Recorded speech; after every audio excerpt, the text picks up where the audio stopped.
mega. You understand me? If you ask me, if you want to know the truth, I salute you. I salute you. Thank you very much for coming. Thank you very much for joining us. We are like is a situation. I'm just letting you know that President Tinubu, nothing will happen. How are you doing? I salute you. You understand me? After all the noise making, you will discover that President Tinubu is on the throne. You understand me? President Tinubu is on the throne. So don't allow anybody to do you seme seme. You know seme seme or mega mega. It does not. It's not gonna do anything. Don't allow anybody to do you seme seme or mega mega because President Tinubu is on the throne. You understand me? I salute you. Thank you very much, Patricia. I see you. How you doing? How you doing? How you doing? Olive, I see you on my TikTok. How are you, Olive?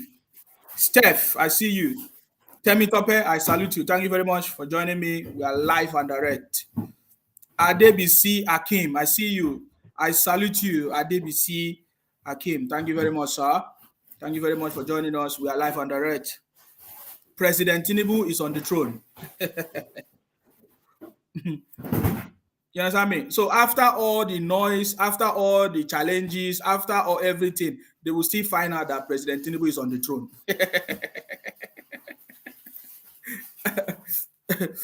This is one thing that they are not happy about. They will just discover that after all their noise, President Tinubu is still on the throne. You understand me?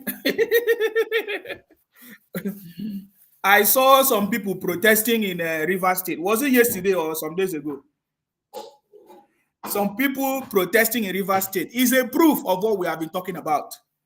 That they wanted to use Wike, the misunderstanding of Wike with his boy, Fubara, as a tool.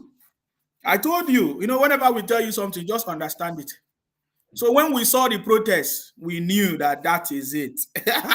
It's a confirmation. The city boy destroyed everything. We have defeated all defeatables, guys. There is no pattern of politics that they will bring that we are not going to defeat. I get it. This is the first one of the okay. I said there is no pattern of politics that they are going to bring that we are not going to defeat them. We have already defeated all of them. I salute you. Chukudi Richard, I see you. Thank you very much, Chukudi Richard. Thank you very much for those of you on TikTok. I salute you. Ugoma Wachi, good evening. I salute you. It's a wonderful evening, guys. I'm just chilling with you guys. Friday, happy Friday. Some people say, thank God it's Friday. So how's your plan? What's going on? What's going on? The good news that President Tinubu shocked them. It is something that they are not able to talk about.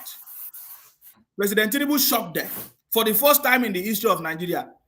Please, history student, has it ever happened before that the president of the country in Nigeria declare free, almost a subsidized transportation because of the festive period? Have you ever heard it before?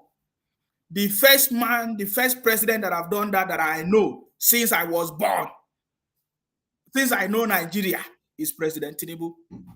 I'm not hearing them talking about it though. Guess the people that are benefiting the most? The IPOP Biafra people. They are the one benefiting the most from this transportation discount. Will I say transportation subsidy that President Tinubu have given to every Christian celebrating Christmas, because this is Christian celebrating Christmas, basically. Remember when they were telling us story that President Tinubu wants to turn Nigeria to, you know how their story. They say Muslim ticket, this and that. You have seen it. President Tinubu is not a man that is looking at all those things. He's a success. He's a success. Success is success himself. Are you getting me now?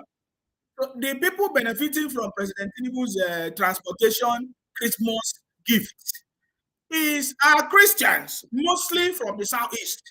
Because when I look at the people benefiting from the most, I see if you are transporting from Lagos to Abia, transporting from Lagos to Enugu, Lagos to Anambra. It is the Southeast people that benefited the most from this transportation discount that President Tinubu have given. I saw it. I was laughing. You see, I was laughing. I read it. I look at it. I look at the distances that was covering. Even the companies, the transportation companies that are going to benefit from this transportation from the president, they are from the southeast. I can mention them for you. You see, whenever I tell you something, I tell you the way it is. But you see, they are still making noise because do you know why? President Tinubu have defeated everything defeatable. DBC Akim, God bless you. God bless you as well. Thank you very much. I salute you. Thank you very much. God bless you as well. Um, God bless all of you joining me. James, I salute you. Good evening. I salute you. I salute you, sir. Kainde Lawal, I see you. Good afternoon and happy, beautiful Friday night. Yes. Happy Friday night to the City Boy family, to the winning team. This is the winning team, guys. We are the winning team.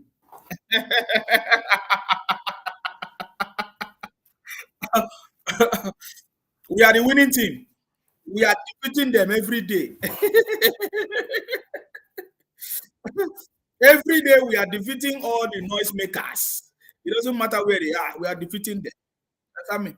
They will come to my inbox and say, "See, man, you know, get sense. You know, get sense. Didn't you know that it was Buhari that started the renovation of the refinery?" I say, the same Buhari that you are blaming before. So you cannot give credit to Buhari for renovation of refineries. Eh? So it's President Tinubu that people to work. Have you seen it? So you know, with the good news now, people like Obasanjo told us, Baba Obasanjo said, "Hey, refinery is not going to work. It will never work." President Tinubu surprised them, the noisemakers. President surprised them. You know the story now. They started saying, "Oh, it was Buhari who did the refinery." It was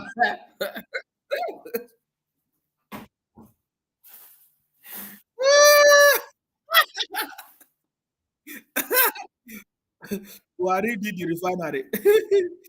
I get me now. So we have defeated them. It doesn't matter. I get me now. So for example, what is going on in River State is normal. Normal. We already know it's gonna happen. I get me. I can tell you, man. The calculation, the calculation has always been there. I salute you for those of you watching me on my TikTok, guys. I see you. I'm trying to position it so that you can see me very well.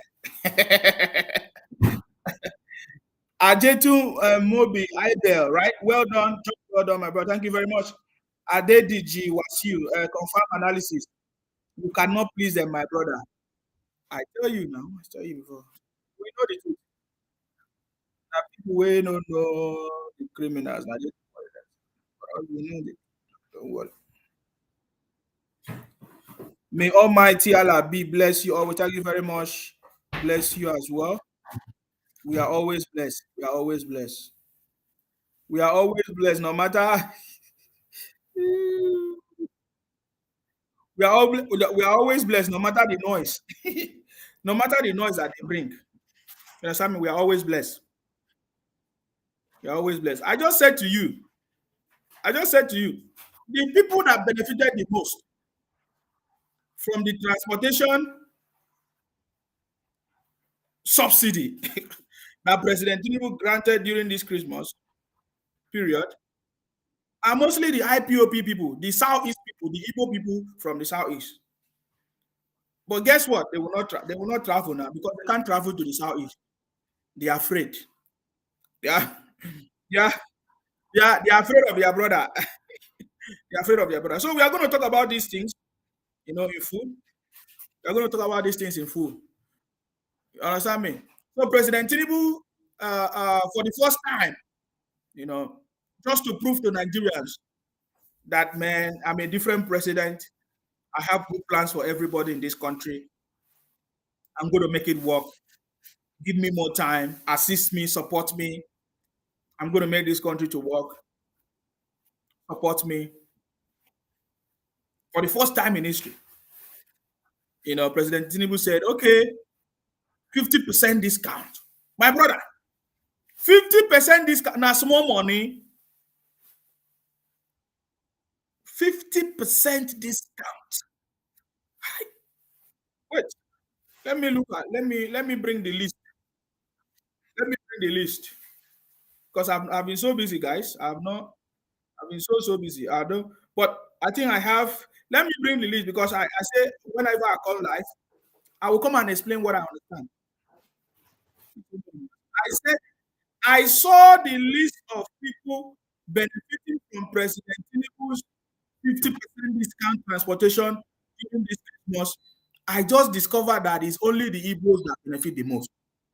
That's what I'm saying. The IPOP Biafra people, they are the one that benefit the most. You understand me? They are the one that what benefit the most. It shocked me. It didn't shock me. Wait, let me get it. It didn't shock me. Every time President Tinubu just bring good news, good news, good news. But you see, they are not going to be talking about the good news. We are aware. They will not talk about the good news. They will not talk about the good news. They will be talking about, they will be looking for any negative something to talk about. We know them. So it's not today. Oh my God, where is this thing? I just want to read to you so that you understand what I'm saying. Because many of you may have seen 50% discount, but you will not understand.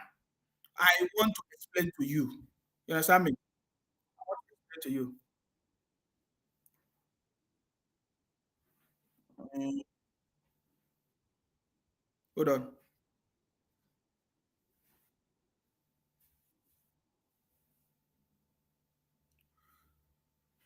Mm. Why is this thing disappearing? Hold on, guys.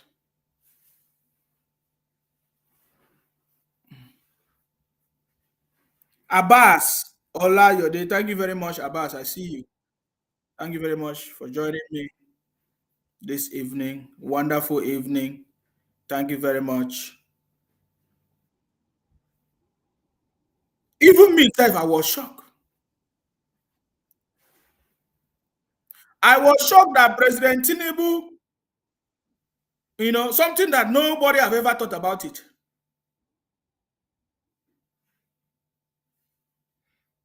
Something I never thought it to be possible, but President Tinubu did it.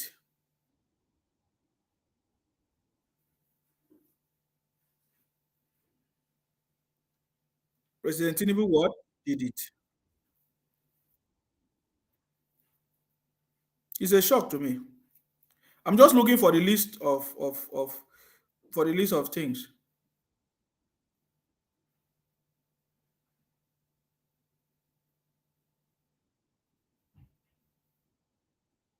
Hold on, guys.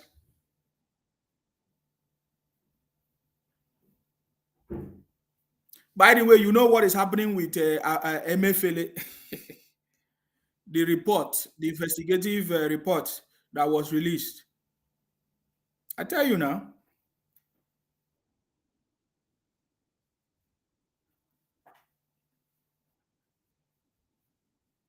Oh my God, I can't find this thing again. Please, do you have the list of the various routes, the transportation routes? I can't see it again.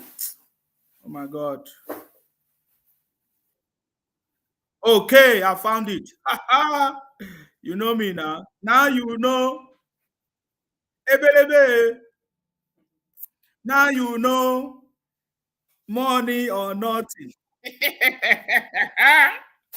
No, we missing Cameroon flavor. Now you know. Now you know. Now I want you to see the daily routes where the 50% discount apply. You know, the daily routes. My brother, take a look at this. Listen, no. Lagos to Kano. That is just Lagos to Kano is just one. Lagos to Abuja, two. Lagos, Kaduna, Zaria. Lagos to Jos. Now, guess what? From number 5 on that list, from the number 5, or yes, of that list, listen. Lagos to Enugu, Lagos to Onitsha, Lagos to Owerri, Lagos to Aba, Lagos to Abakaliki, Lagos to Nsukka, Lagos to where again? Can you see it? So how many places? This is 1, 2, 3, 4, 5, 6. 6. 6. 6 complete routes to where? To the southeast. There's another one here. Abuja to Onitsha, Abuja to Owerri, Abuja to Port Harcourt, Abuja to Enugu, Abuja to Abakaliki, Abuja. Oh my God. Oh my God. Oh my God. Oh my God. When you look at the list, it's only you see only Lagos to Uyo. Simple. You see only Lagos to Uyo. I'm not even seeing Abuja to Uyo. I'm seeing only Lagos to Uyo. Who is benefiting the most from this government? We will give you account of everything gradually. You understand me? I said the people that benefit the most from the 50% discount announced by the presidency is the people from the southeast. I just give you evidence. Go and check. And then if you want to look at the company, you see GIG, God is Good, owned by the Igbos. Chisco Transport, owned by the Igbos. Young Shall Grow, owned by the Igbos. God Bless Ezenwata, owned by the Igbos. Area Moto, owned by these are the companies that they are going to use to reduce this transport burden, traveling 5 million Nigerians. That is the federal government. Are you getting me now? This is the same people trying to run propaganda against the president. But remember, my topic says President Tinubu is on the throne. Nothing will happen. You understand me? They will continue to run propaganda, but President Tinubu is on the throne.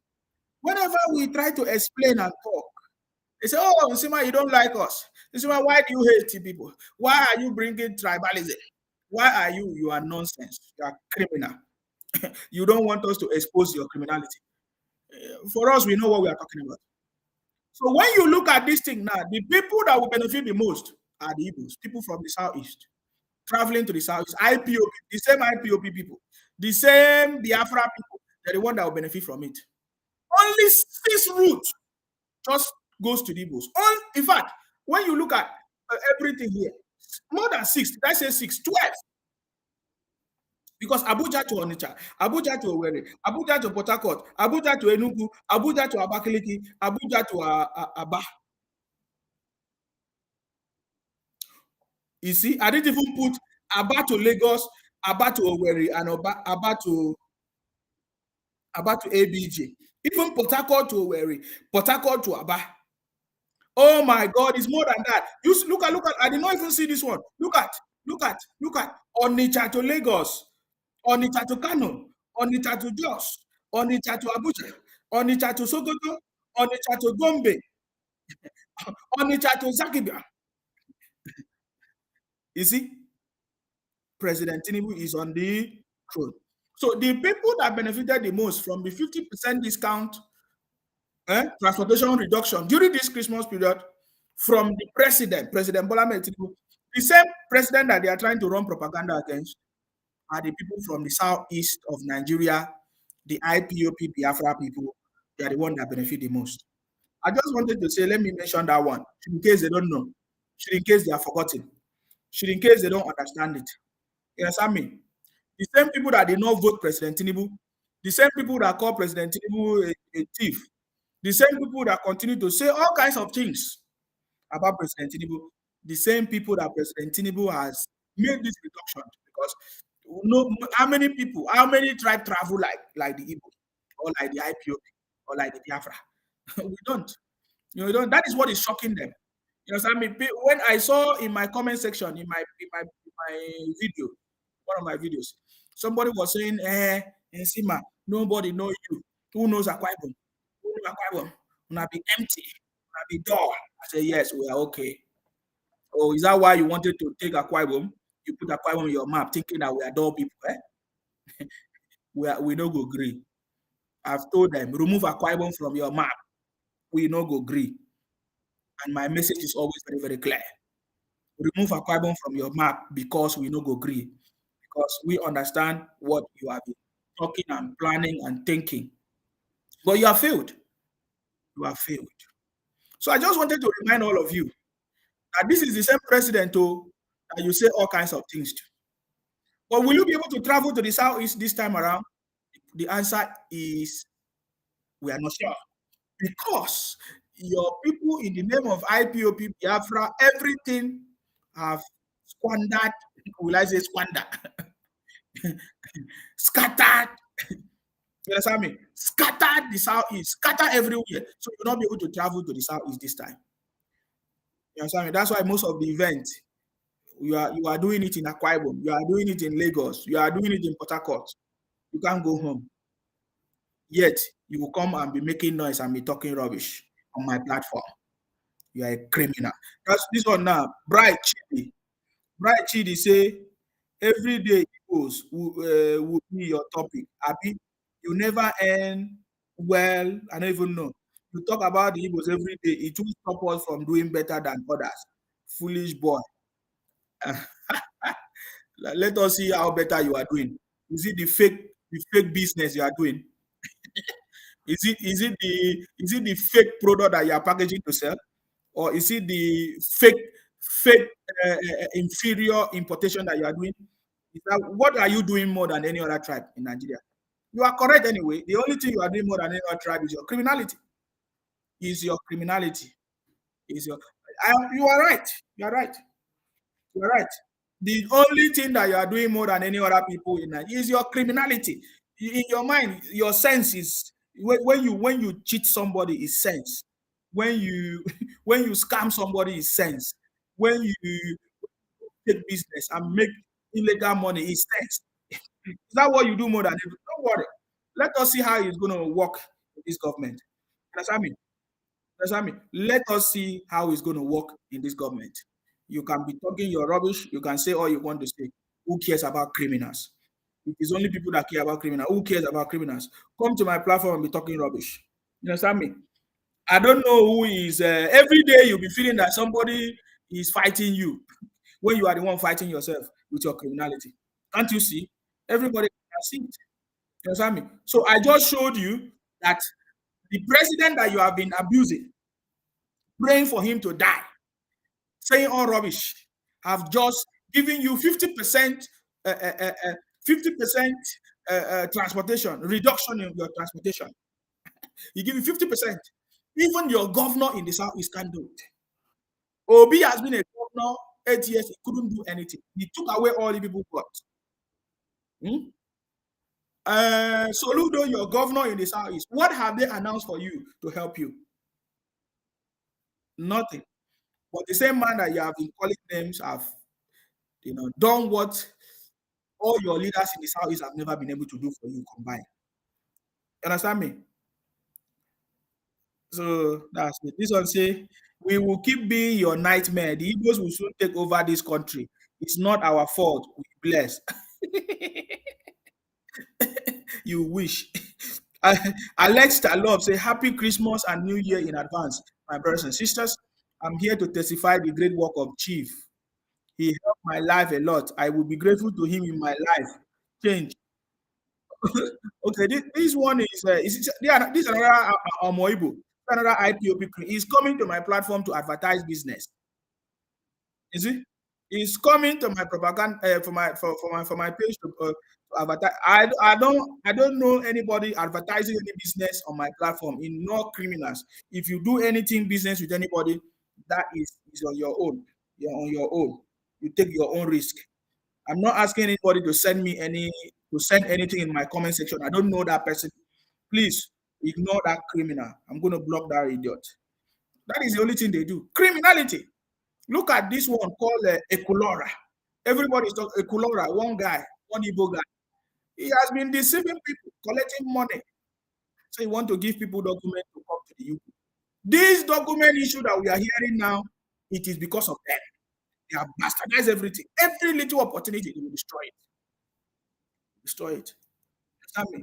If nobody know it, if nobody say it, they will continue. We need somebody to begin to tell them. You understand me? Innocent, they say doing better, but they are whining than any other tribe in Nigeria. Their evil ways is making them to self cannibalize themselves, cannibalizing themselves. Uh, and this, so wait, let me read this comment here. Tayo say, good evening. Sima, nice meeting you online. You are doing a great job. Thank you very much, guys. How is it possible that the King Kong afraid to go on holiday in their fathers and mothers' land? They are not going to holiday. We are receiving the feedback. We are receiving the feedback. What's going on? Anything me now? Good evening, Mr. Sima. You are a soldier of the truthful, vibrant, and accurate West. Yes, I salute you. Mm, yeah, thank you very much. So that is what is going on. That's what is going on. So today, the report from MFLA, this is how we know that these guys are a bunch of criminals. You see, they never condemn MFLA because it's their brother. They never say, oh, what MFLA did was wrong. They thought that using MFLA will be able to help them to win the election. Remember, when MFLA was doing the rubbish he was doing, they were so happy. They said, it's going to help us. Look at the report now. 500 and something account. Hey! Only 1 month, 500 and something account. Only 1 month, 500 and something billion dollars. And you'll be wondering how come things are difficult. Our currency is inflation everywhere because the CBN governor that's supposed to work for the people was busy working for himself. That's what they do. Any opportunity you give to them, they do the same. Are you hearing them talking about it? Or you will hear them. They are looking for what to use to blame President Tinubu or any other politician, but they will not talk about it. The report is not shocking to me. You understand me? Because you already know that that's what they have been doing. You need somebody that will stop them. If you listen to me, that's why I keep saying there must be consequences. You understand me? I keep saying it. There must be consequences for any politician, anybody in public offices, political position. There must be consequences. Can you imagine Emefiele after he after engaging in all these activities, he was busy carrying Bible to deceive his brothers. We saw that day now. You carry Bible. So that somebody said the reason why Emefiele carried that Bible was to use it as a excuse to tell people that, oh, look at they are executing Christian, that President Tinubu is executing him. Or, of course, is it persecuting him for being a Christian?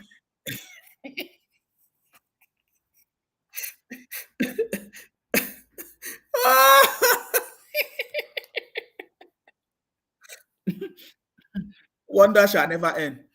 So you see what I'm telling you? 593 accounts, only one man. Tell me why is he supposed to be holding that kind of account? Only one man opening 593 accounts. What was it for?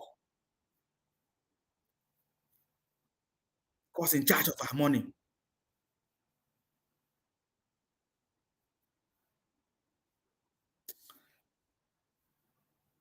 And the man took the money, hide it somewhere. I learned that whether he hid the money in UK banks or where, I don't even know. I don't even know. You see what we are talking about? And some idiot will come here and be talking rubbish.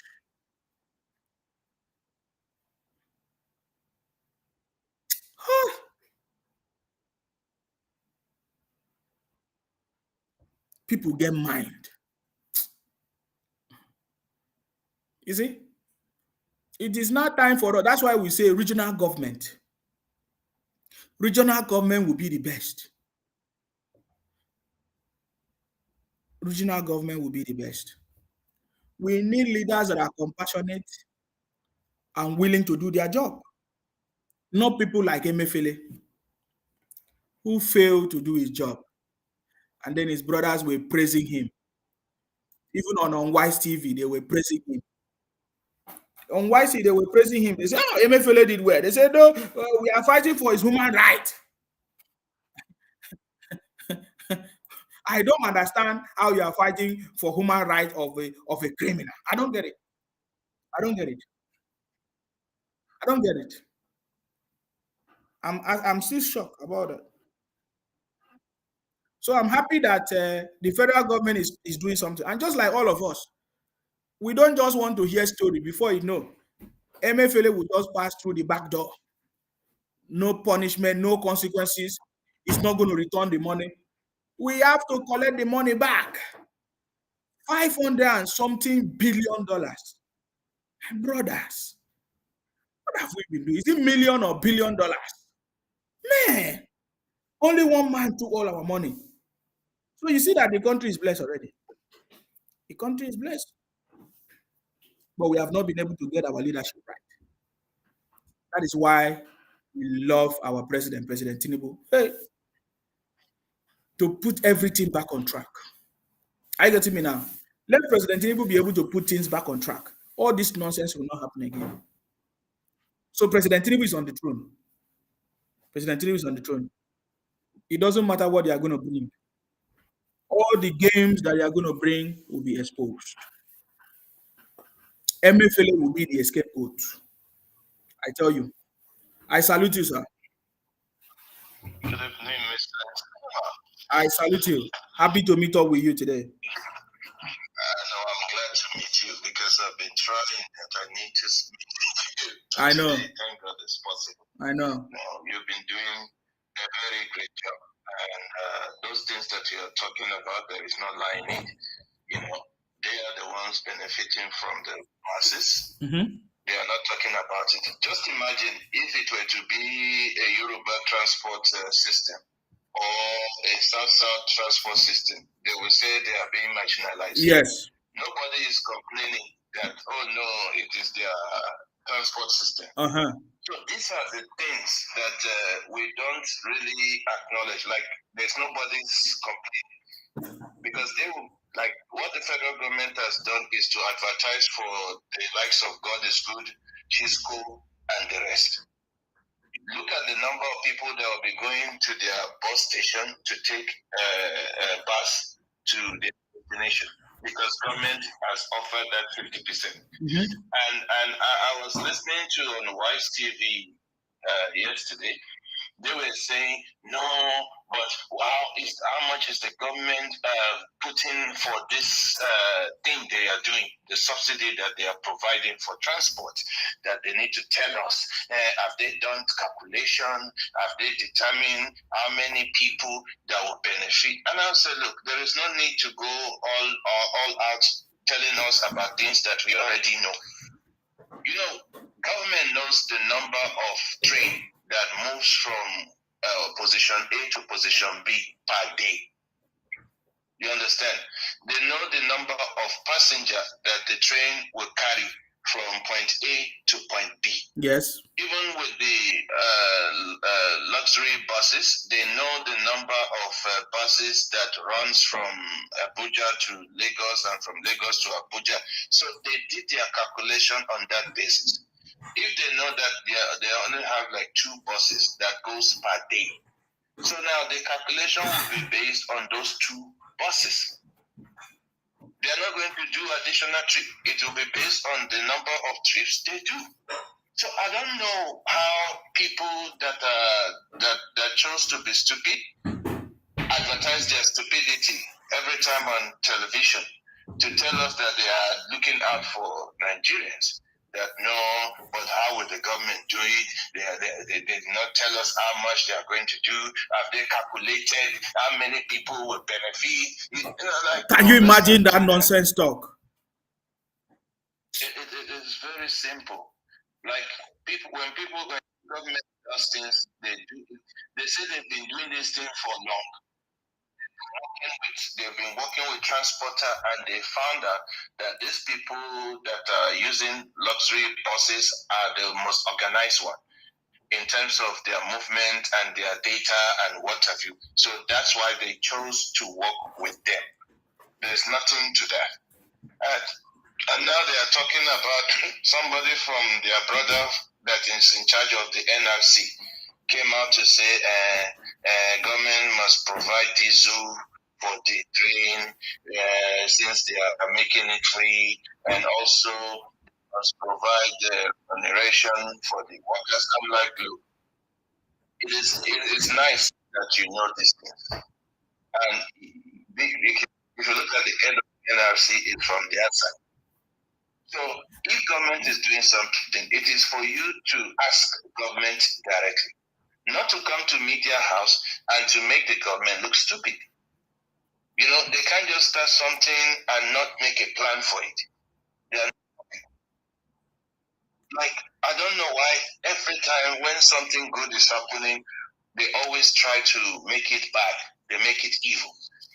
The president's wife also distributed about 950 million to the elderly for Christmas, and it will happen across the country too.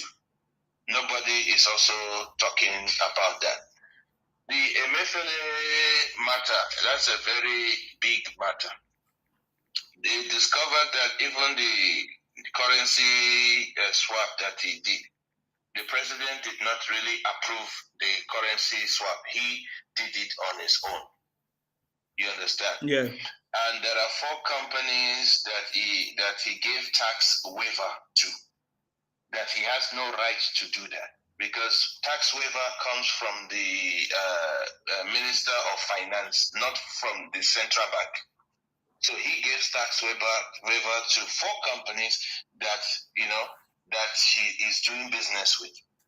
And another thing is that the money that they found, like one of the accounts, out of the 500 and something accounts, one of the accounts, they said the amount that he saved in those accounts was about 500 and something million pounds. He put it on a fixed account, one of the account. So they now talk about the rest. Imagine how much that he has fixed in other accounts, and yet we are complaining that our naira, we are looking for forex. Instead of us looking for forex, our forex is being fixed in foreign account. This is the same problem that we are having now.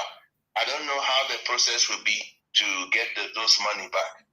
Maybe it's going to be like the same Abacha loot, where they will be giving us in 100 million, 50 million. They'll be giving on it in drips and drips, because they will tell us that they can't just take it out from their economy because we've put the money there. So this is the type of person that we are dealing with. And the guy has really committed a huge crime in Nigeria. I don't know whether someone was actually saying that if the guy was in China, they would take him to firing squad for his sake, you know. So he went and saved this money in a foreign account, not even in Nigeria bank account. Not in Nigeria. Okay. One of the accounts, they said 500 and something million pounds. Please convert that money to naira. Hey. One man. And the thing is that he did not even inform his board. There is a board in the CBN. they are going to make drastic changes, you have to inform the board. And the second part, the worst part, is that they spent about 20-something trillion. I think it's 24 trillion or so, which is closer to the Nigerian budget. Our next year budget is 27 trillion. CBN alone spent 20-something trillion. Doing what? Doing what? Doing what? Doing their crimes. They couldn't account for it. They could only account for is it 7 or 9 trillion out of the 20-something trillion. Can you imagine? The rest, there's no account for it. So the crime this guy committed, no. Like what? Do you know the whole budget of Nigeria is 27 trillion for 2024, and an agency of government spent 20-something trillion alone, one agency. Just imagine if that 20-something trillion is added to our budget for 2024, we'll be talking almost like 50 trillion. But one agency spent that amount for what? For nothing. Nobody could see what is done. And there are some banks that are hiding money for him as well. What they try to do again, to create artificial scarcity of Naira. If you notice, there was a time when people were starting to have Naira crunch again this year, during the time of President Tinubu, before they now announced that any bank that is holding money, that they will come hard on them. They wanted to create another artificial scarcity since it got links with some bank in Nigeria. So some banks are going to suffer alongside if they don't change their ways. And all these shares that Emefiele has gotten in those banks is either they have to confiscate it, from him, because he's got too much weapon. Imagine if they had left him, or if he had escaped out of Nigeria, it will cripple our economy with those money. So this guy is more like a robber, a very high class one. He shouldn't be allowed any breathing space, So they need to do something about him. So thank you so much, Mr. Nsima. So what did Unwise TV say about this? Have they commented on this? They don't want to speak on Emefiele. Okay. They've heard about it, but they deliberately avoided him. Oh no. All they are trying to do is to focus, instead of them talking about, oh no, the president is doing this, is bringing rail transport to make people happy. You look at what the NLC is also saying. They are against the rail free transport. What is their own? What are they saying?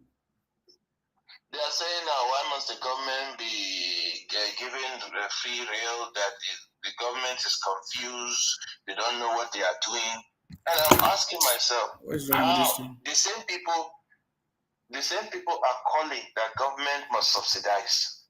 They must provide cushion for the poor. Yeah. And the same government is providing, you are saying no. So what do you want them to do? Yeah, we don't care about them. What do you want? So these are the type of people that we are dealing with. I was listening to a live where they even turn everything around.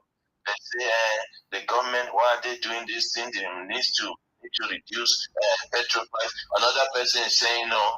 Dangote said his refinery is on. Why, and they've sent it from batch of crude. Why are they not producing? Why is the government sending the second batch? Ignorance is a disease. Let's start there.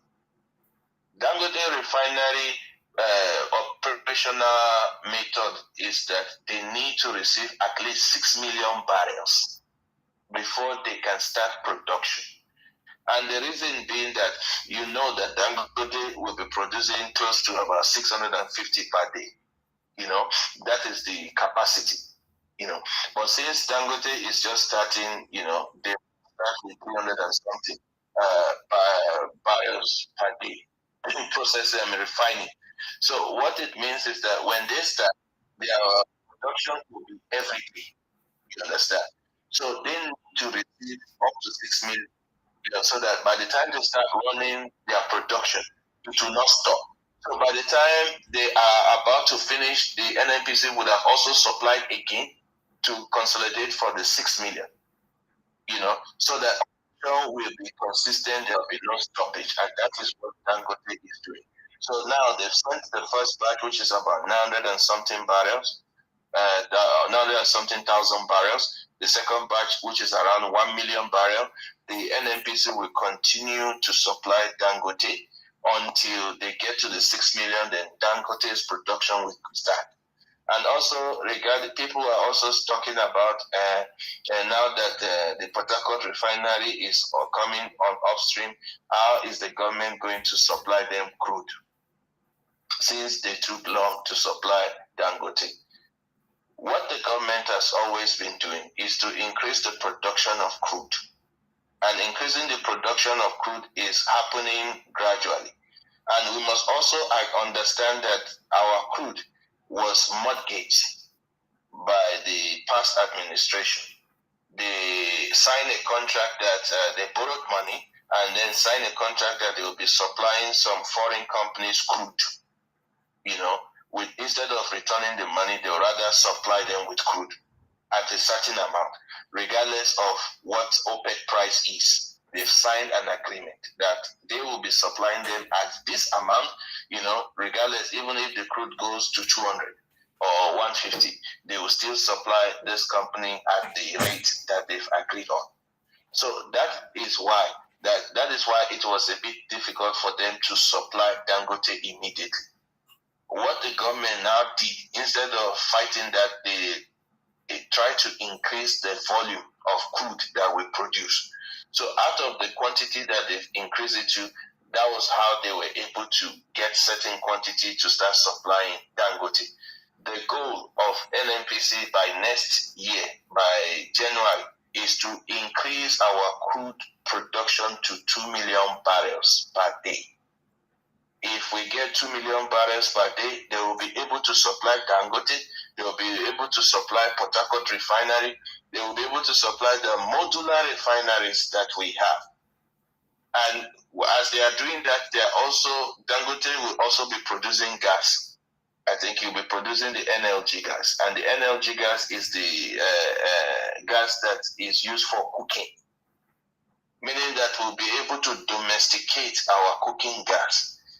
Instead of us importing that gas, we'll be able to produce it locally, and the price will be made available and cheaper to the people.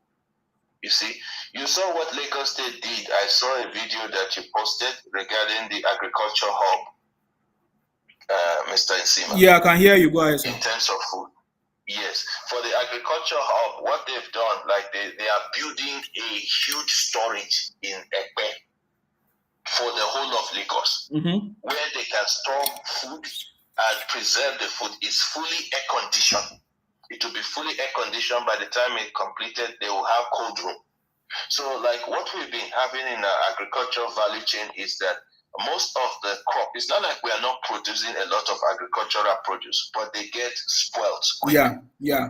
Since there is no storage. Yes. So now, Lagos State is saying, no, we are going to create a storage in Ekpe so that it will elongate the lifespan of our food production.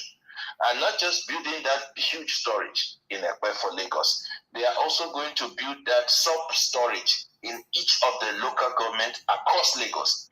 The first storage that they built, a small sub-storage was built in Mushin, that is now operational.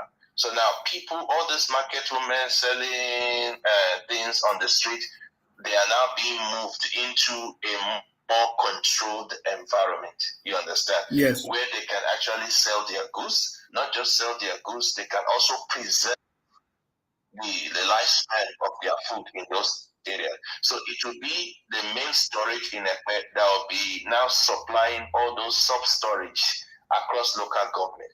So before you know, very soon there will be no people selling foodstuff, meat on the street anymore. Of course. They will all be in a very controlled environment. And I was reading the federal government is now going to take what Lagos State is doing and replicate it across Nigeria. Mm-hmm. So now, what that means is that all this price increase in food anyhow, when government sells rice for 10,000, you go and sell it for 50,000. That price regulation will now be enforced since government is providing you the area where you are selling it. So now government will be able to regulate, because the problem with our prices is regulation. What is actually causing inflation is lack of regulation. There's no way government can regulate people selling tomato on the street because they are doing it on the street. But now, since government is providing them with the environment, is providing them with the infrastructure so that their tomato don't get spoiled quickly. Now, all those food lines will be expanded. And if that happens, what will happen to price? Price will go down. When price go down, food will become cheaper, and it will be readily available, and it will be a lot. It will be plenty, since the government has been able to extend the lifespan of those food. Yeah. So these are the plans that they have in our agricultural value chain to ensure that our food are well preserved. So that if you are bringing things from Kano to Lagos or from Lagos to wherever, they are going to provide all those control room buses or cars or lorries that will be able to move those goods without. So we will have less wastage of our foodstuff and more for us to consume. Sure. These are the plans that the government is having, and also for the other things like the gasification of Nigeria. I like to call it gasification. They want to extend all the gases across the country, because one of the problems with the government says they are not going to focus on Mambila project for now. The reason being that, like our electricity distribution is divided into three different things. One, we've got generation.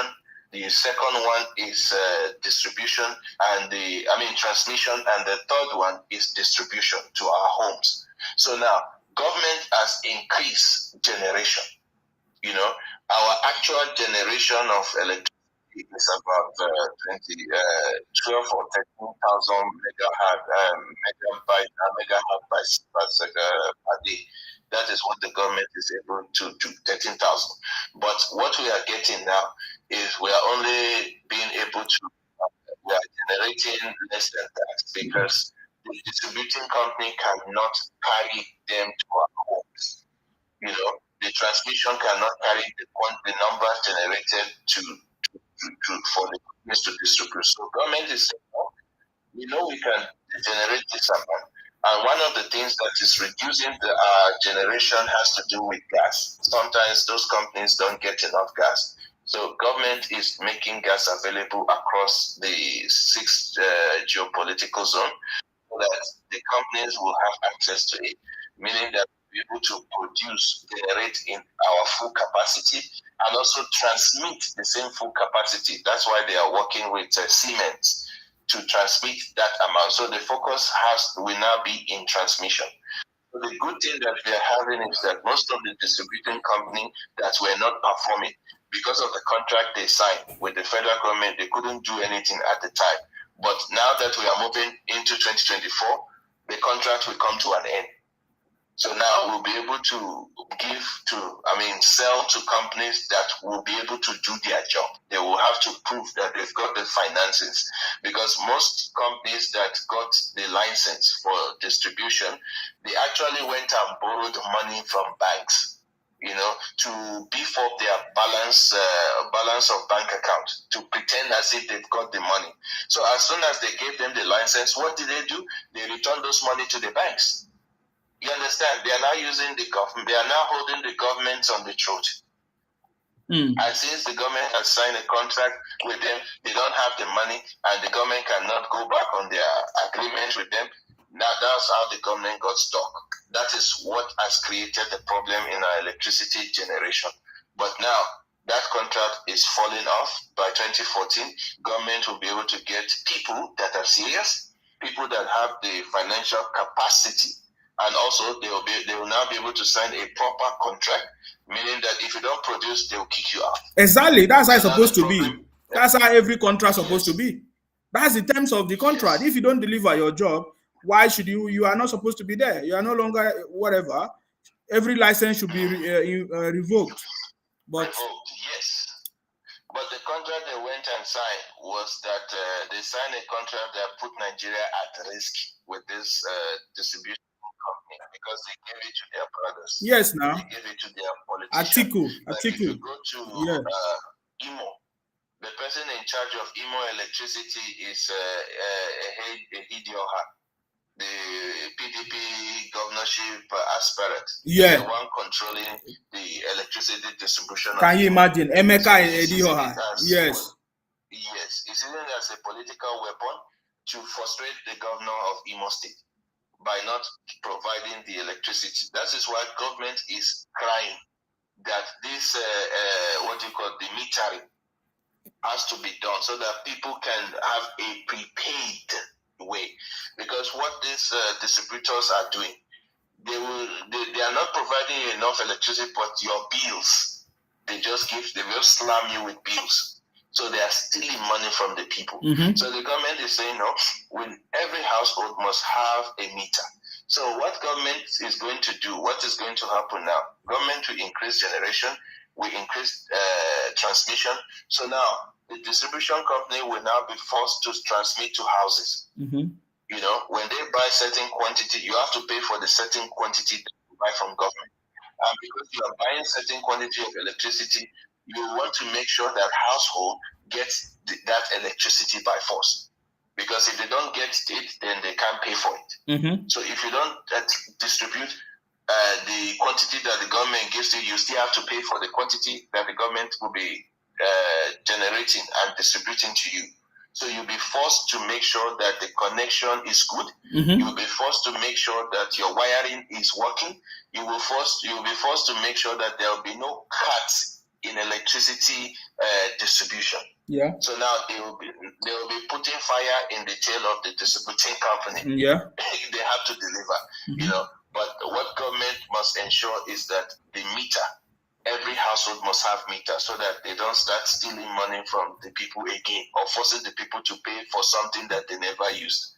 So it's a three-pronged approach that the government is bringing into the electricity value chain. And since they are working with Siemens, all the machine that Siemens will be bringing, government, the agreement they signed is that Siemens, not just you will come, you will install, you will test it, you will make sure it's working. Yeah, you commission it. Hand over it to you hand it over to the Nigerian government, and also you will be part of it for some time. You sign a contract to be maintaining those equipment, maybe for a year or two, so that then the people of Nigeria will now be shown how to maintain those equipment, so that they can last longer.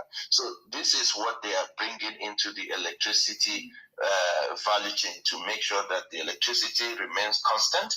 They know that electricity, it means a lot to the businesses. So government is looking to ensure that we are able to produce this electricity at a cheaper rate so that it will help improve our businesses in Nigeria. Not to forget, BAO is also coming with its own refinery in 2024. Yeah. In Akwa Ibom. Yeah, of course. That one will be producing about 250 barrels per day, you know, and the one that is open for Port Harcourt refinery will start with 60 million barrels, and it will grow up to about 150 million barrels per day, you know, because they will expand on the Port Harcourt refinery. And then we have the Warri one coming up. We have the Kaduna refinery, which is also coming up. So at least we'll be able to localize our refining capacity. And Dangote will be able to now focus on exporting its goods.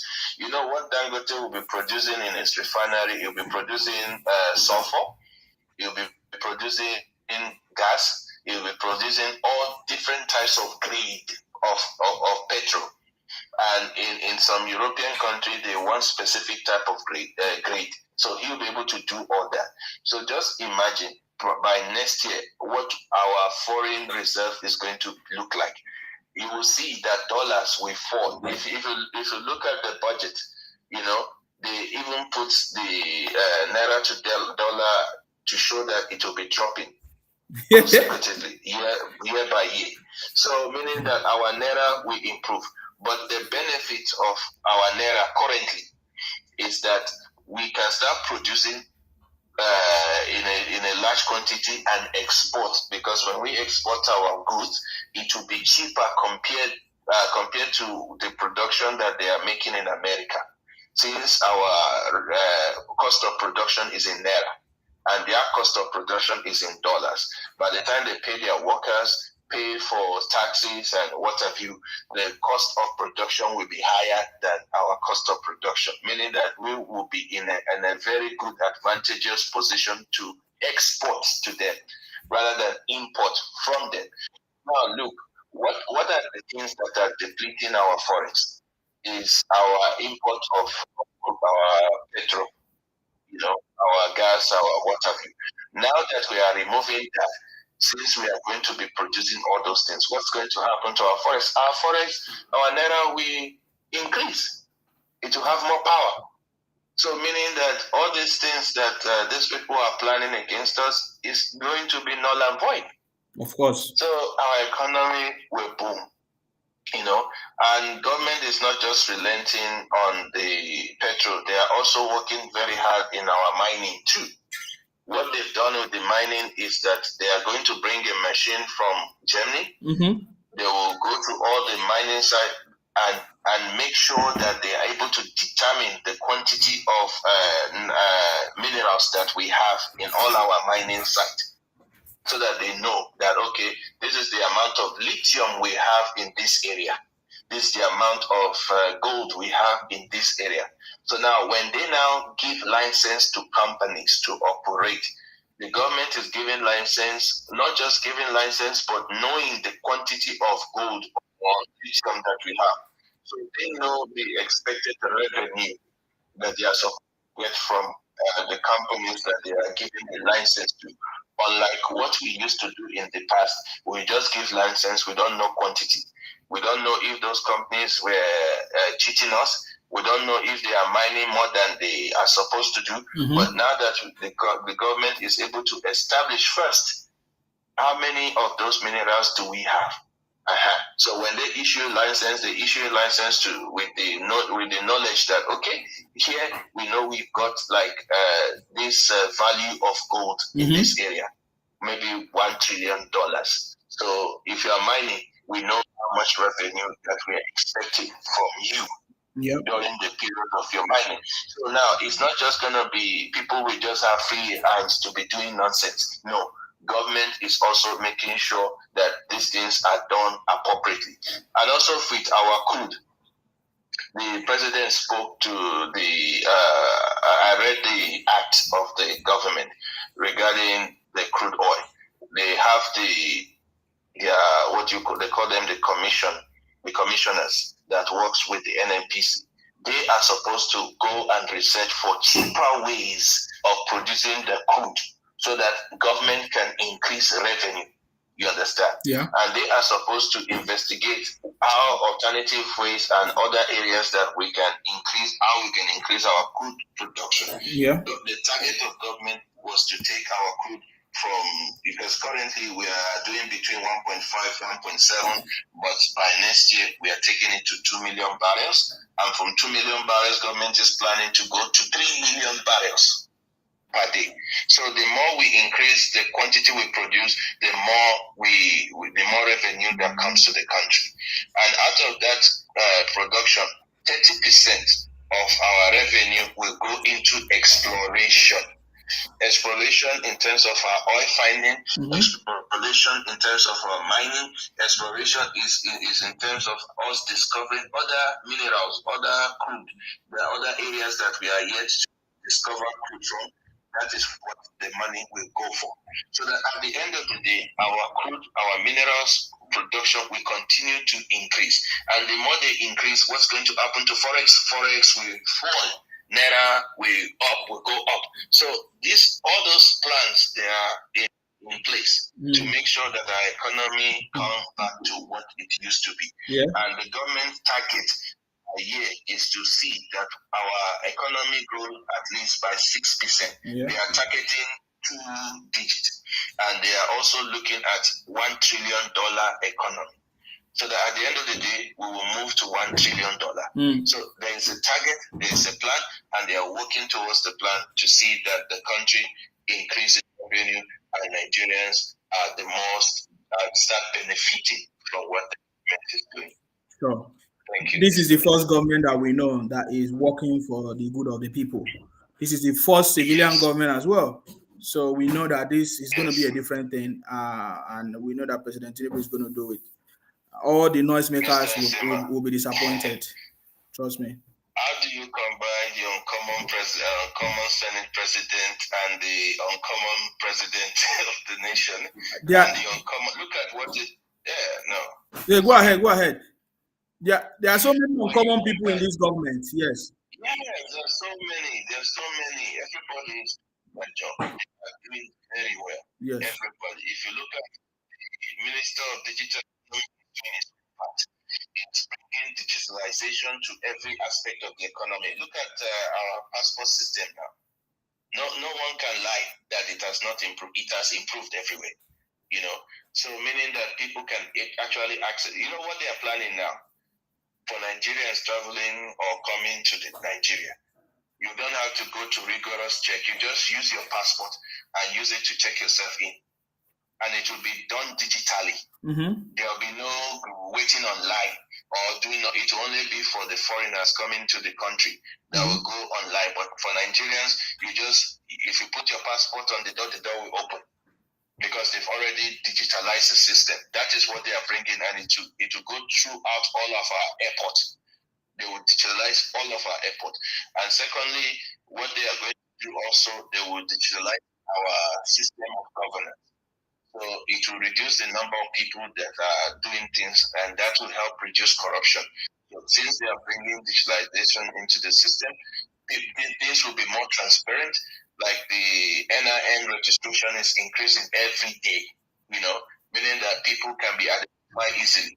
And all this all the government has put in system, especially that will also deal with migration. You can't just move from wherever to Akwa Ibom. No. The government of Akwa Ibom must be aware of the number of people that are coming so that they can be able to make plans, So all this one that people will sneak into Akwa Ibom is not going to happen. It has to be done in a accordingly. Like the data must be reflective of the government. So the government must be aware. The government of Akwa Ibom must know the number of people coming. So there's so much that is happening in different sector, and if we start talking about, we are not going to sleep because they are doing everything to make the country work. And ask yourself, how long has the government been in existence? It's not even up to a year. No. How long has the minister been in existence? It's not up to a year. So tell me, if they can do this thing in less than a year, what will they do in a year? What would they do in 2 years? What do you think they will do in 3 years? What do you think they will do in 4 years? Yes, please be expectant. Have a positive mindset of your country. Your country is moving from glory to glory. Pray for your leaders so that they can be able to be more focused in what they are doing and also to deliver to the people. So God bless you, Mr. Nsima, for using your platform to push the good news and to let the people know what the government is doing. And God bless the Federal Republic of Nigeria. Thank you very much, sir. Thank you very much, sir. I only wanted to add something so that you know. From 2024, in most embassies all over the world, you will not need any passport or anything to check in and check out. Everything will now be digitalized with your face recognition. and your face recognition, only your face recognition. So immediately you come, the camera is already pointing at you. The camera already know that you have already passed. So the door will just open for you. But if it doesn't, it will indicate and somebody will stop you. You'll be given a direction to another place. There will be no traffic anymore in most of the embassies. That is something that is happening already. I'm telling you, they're already planning to roll it out from next year. So there will be no passport, nothing, just your face recognition. That's it. The camera will just capture you. Immediately you just walk down. Of course, the camera already recognize you and the doors will be open for you. You understand me? Nobody will be physically checking people just like they are doing now. So that is what is happening already. So from 2020, you will start hearing the story. So thank you very much, sir, for your contribution. Beautiful. Yes. Thank you so much, Mr. Sima. I appreciate you. I appreciate you. Okay. So we know that our president is doing the best. we are not even arguing that one. You understand me? We are not even arguing that one. So the people that feel like they can say whatever they want to say, they are free now. So I didn't even know that there are some people already criticizing the president for the transportation discount. I didn't even know that. So they are criticizing the president. They are criticizing the president because of what? I don't understand. So President Tinubu said 50% discount. So they are now asking, how is he going to do it? So you want to be the president? I don't understand. So your question is, you want to know how he's going to do it? You see, they are shocked that President Tinubu is doing something that they never thought was going to do. No wonder. So on why Steve is asking President Tinubu, how are you going to know people that travel? How are you going to do? Is that your job? The president has announced what they can do, and that's it. So if you want to know what they are doing, how they want to do it, go and join the president, go and join the team, and stop making noise, sitting down somewhere and be talking rubbish. That shows that I don't know people that have been following this. So many things have changed. I'm just expecting it to happen, in 2024. I mean, we don't need people that will sit there and be talking rubbish. And somebody again is saying, since President Tinubu gives subsidy for transportation, how will the people be paid? You are so stupid. Just are you going to be the one to do the job? Go and do the job now. So you are asking how are they going to be paid? Is that your job? You want to go and join the government? Go and join the government. In less than 8 months, or is it almost 8 months now? President Tinubu is achieving success. Lots of stuff that President Tinubu has already achieved, because that is how it's going to happen. It's not, it's always a continuation. Government is always in a continuation. Whenever there's a new project or policies, or any new idea, it's not just going to happen like in a twinkling of an eye. It's going to take time and process. There's a process in place. Just like today, we are talking about the refineries. We are aware that President Buhari started the refineries, started repairs of course, of the refineries. But today, we have a president that make it work. For so many years, they have been talking about fuel subsidy as well. But today, we have a president that make it work. The refinery has been there for years, not working. Even Obasanjo recently in his statement said that they advised him, they take report from foreigners more than their own. They don't respect anything from us. He said, how many of you remember that article? We'll go and bring it out. The article is everywhere. Obasanjo said that during his tenure as a president, that he had a meeting, whatever, that he wanted to revive the refineries or whatever, but he was advised by Shell and the major companies that it's not going to work in Nigeria. All these things that these people have done to the country is because they are benefiting from it. I getting me now? But today, President Tinubu has made that refinery to start working. Who told you that our refineries cannot work? It's because of some greedy people. Can you imagine Emefiele? After all the atrocities he committed, he went and carried Bible. That tells you the kind of atrocities that they use all these things to be doing. Imagine, after he has destroyed our economy, we are suffering the effect of what Emefiele has done to Nigeria. Now, that's what we are suffering. What we are suffering today is the atrocities of Emefiele. Just like every other part, in fact, every other thing that is happening to Nigeria is as a result of all the previous government that have failed.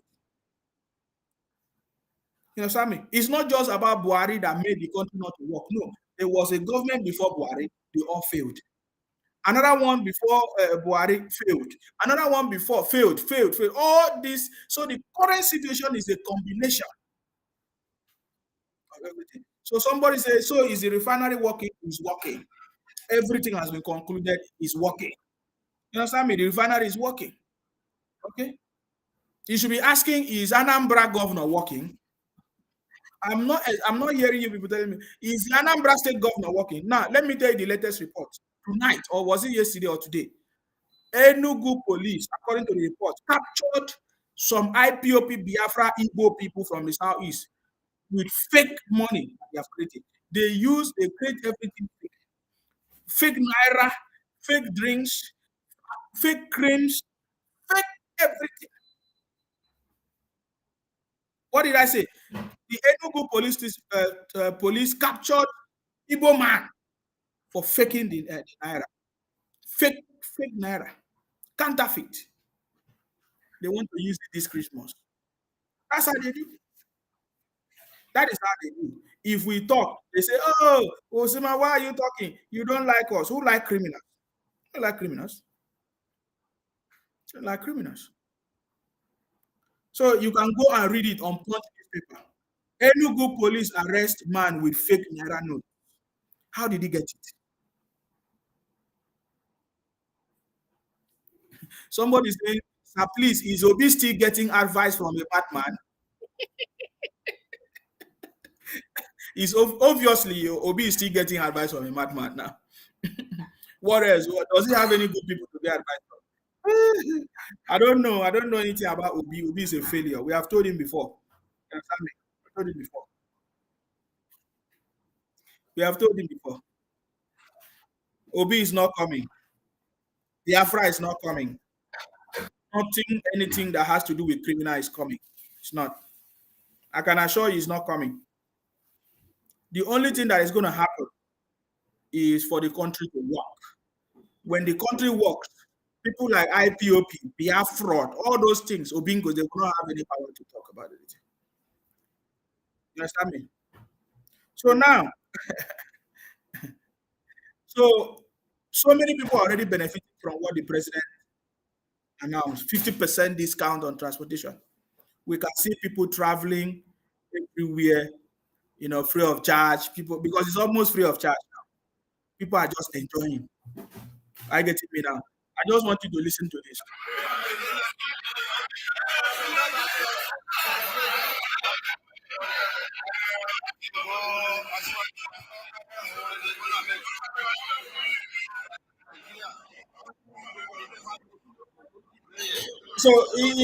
So what? Oh boy, President Tinubu is a very strategic leader. You don't know. You don't understand. It's all the plans they want to plan against President Tinubu. Just this alone, the kind of message to send to everybody in Nigeria is different. Everybody now advertising for President Tinubu. I'm saying advertise. Understand? Everybody now hear the good news. I salute you. I salute you. I'm very good. I say police today in Enugu catch Igbo man with fake naira note. What happened? How did they get it? Today, yeah, sir, we didn't hear you. The problem of Nigeria is ego.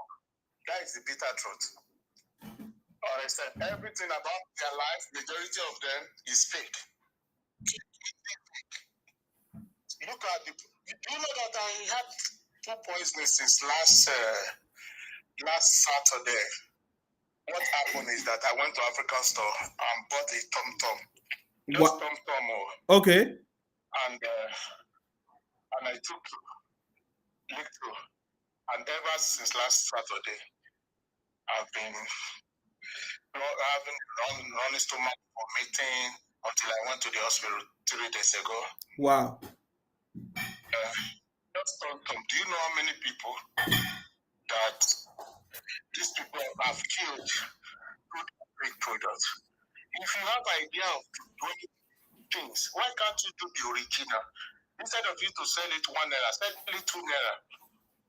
Understand? Mm-hmm. We know that these guys, they are trying their own way, but not for you to kill the innocent Nigeria through your dubious businesses. I don't respect Igbo sources because the way they are getting their stuff is very ridiculous. Very, very ridiculous. Because if they are doing the original, we will follow them, buy it. I almost died. Wow. I have someone that went to Nigeria, one of our distant friend, about 2 years ago, because of Amozili. The guy, when he got to Nigeria, he ate some kind of food and he was having he said he had a colitis. The throat was swelling up and bought antibiotics. Another fake one. The antibiotic is fake again. Go ahead. And the guy died. Oh, in Nigeria. Oh my! Sorry, he was he just left from here. He traveled from abroad back home. Oh my God!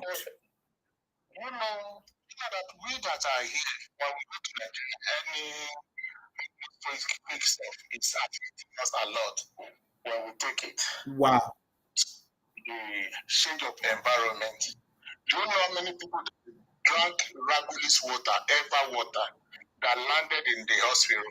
Wow. I remember one of my uncle there, the moment he was feeling unconscious like that, he left straight to Ghana to treat himself, change the environment, before he went back to America. So look at that. Are we promoting Nigeria or we are destroying Nigeria? They are destroying Nigeria, and that's why they say that Nigeria will never work, because they are producing fake products, fake ever bottled water. Can you imagine?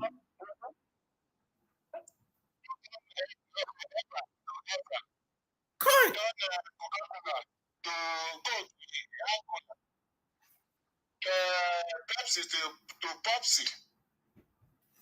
This is not fair. They are not trying. I don't have to blame them. I will blame the Nigerian government. Exactly. That's what we have been saying. Because our law is not working. Assuming that there's a law in place such that they will spend 50 years in jail with fake products, any fake products. You see, they will reduce that and they won't even do it anymore.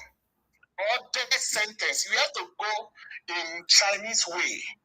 China, they implemented a lot of law against all this stuff. Understand? Mm-hmm. They do that. They only do something that favor them, the country. China are producing fake, accepted, but it's not that harmful for their own people.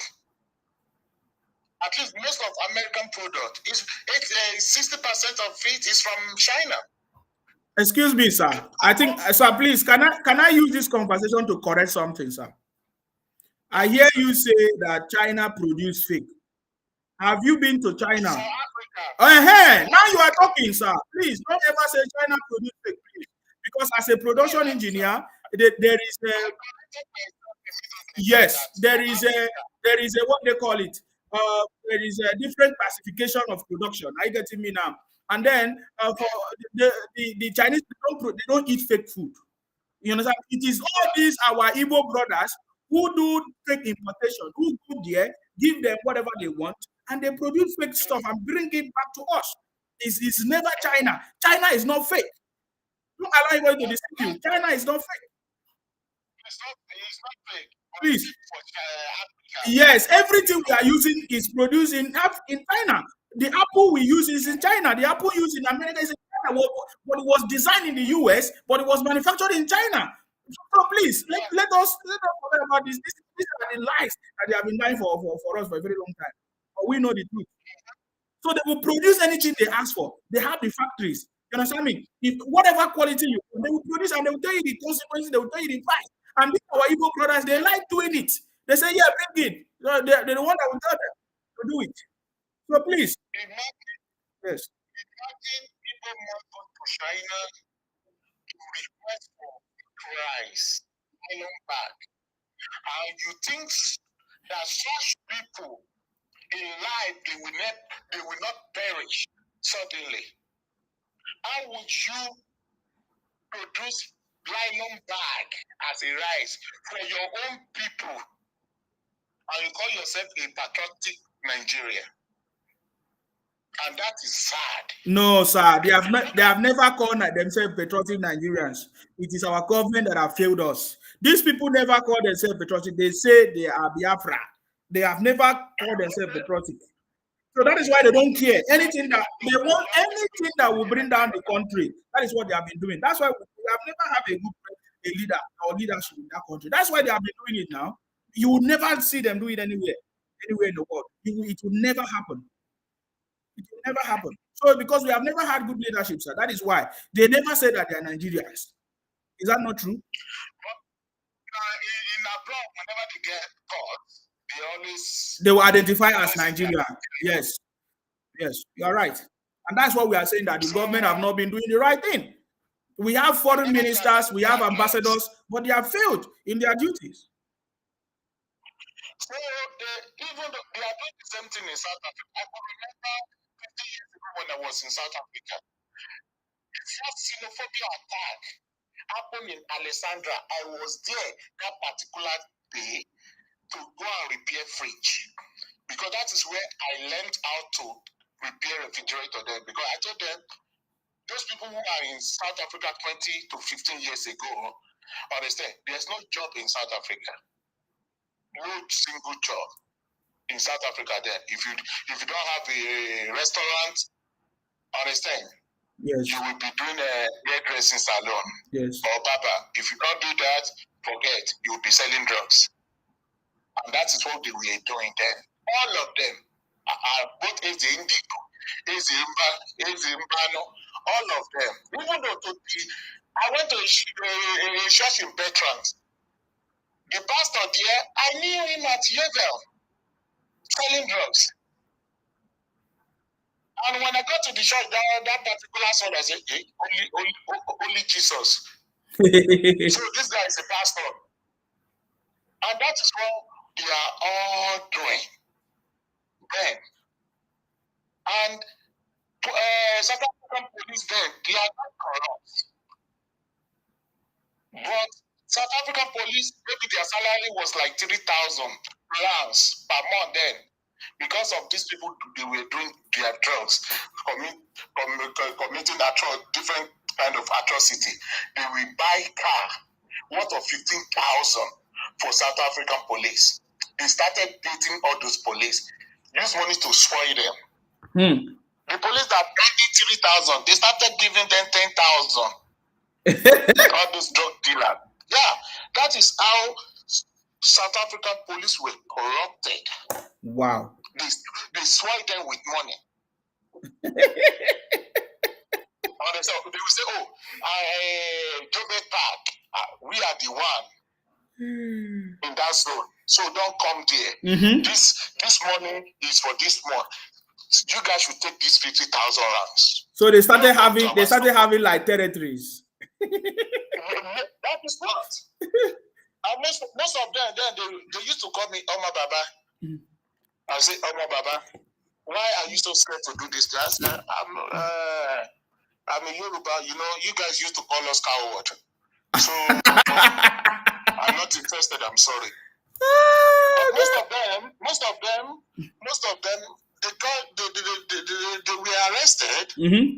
Some of them, they said to jail of 20, 30. Of course. Especially in Botswana, Namibia, they used to give them 50 to 60, 80 years, 90 years. They want to make sure that they won't come out anymore. Yes. But South Africa is the one that giving them 15 years, 10 years. But Namibia, you see them, 100 years, 90 years, 80 years, don't come out again. And at the end of the day, they injected them with something and they died in the prison. Just the way they did in Singapore 12 years ago. They put them inside the dojo and most of them blindfolded. They got blind at the end of the day. And they are still underground prison. Majority of them till tomorrow. So this thing, they need to change their ways. But the problem is that they have no leaders. Because all their leaders are the same. Will you call Uwanya a leader? A leader without direction, no common sense. Oh God. Talk like Buffalo.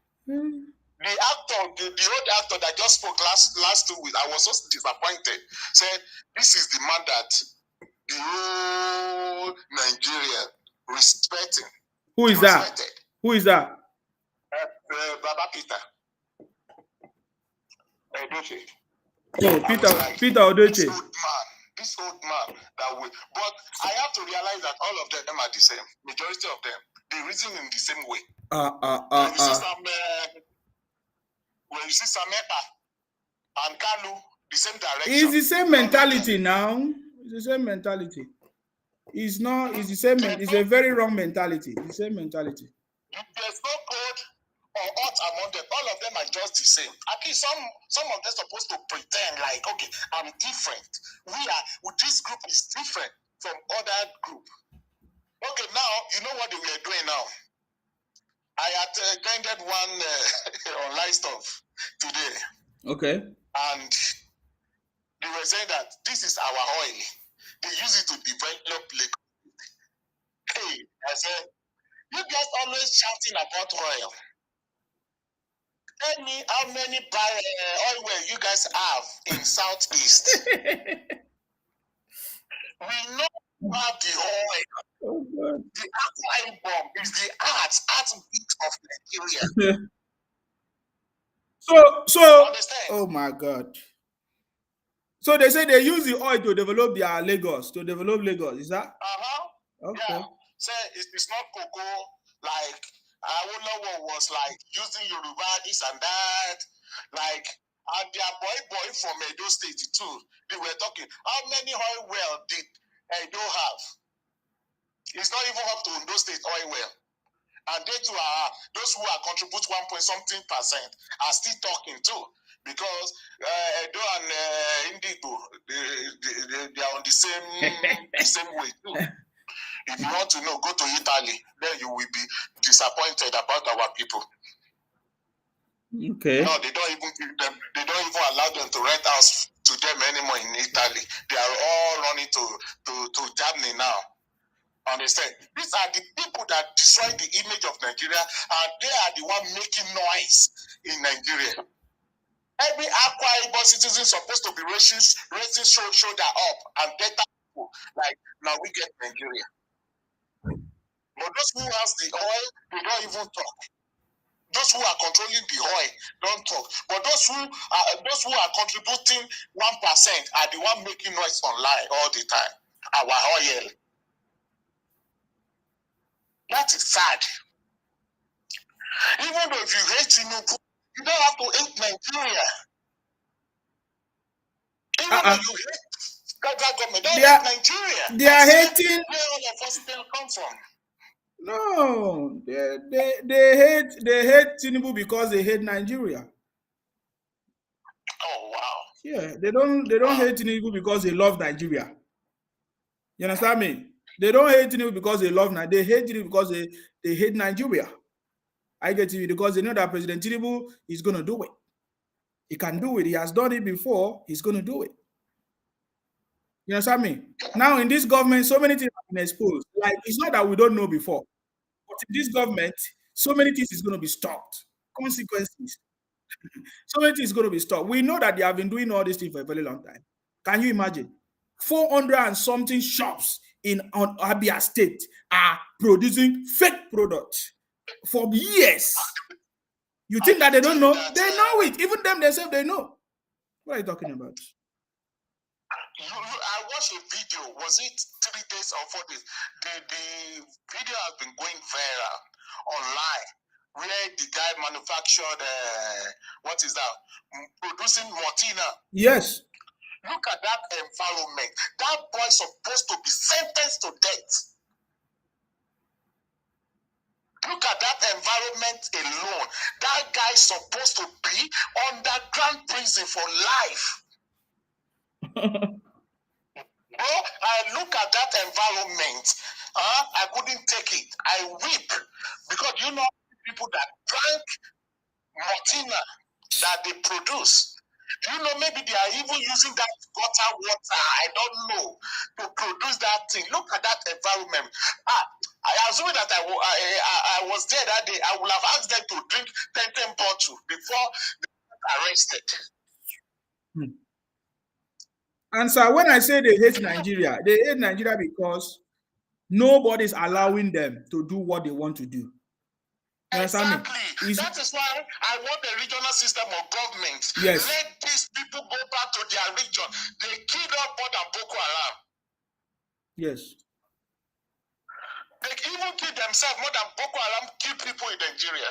Themselves. What's wrong with these people?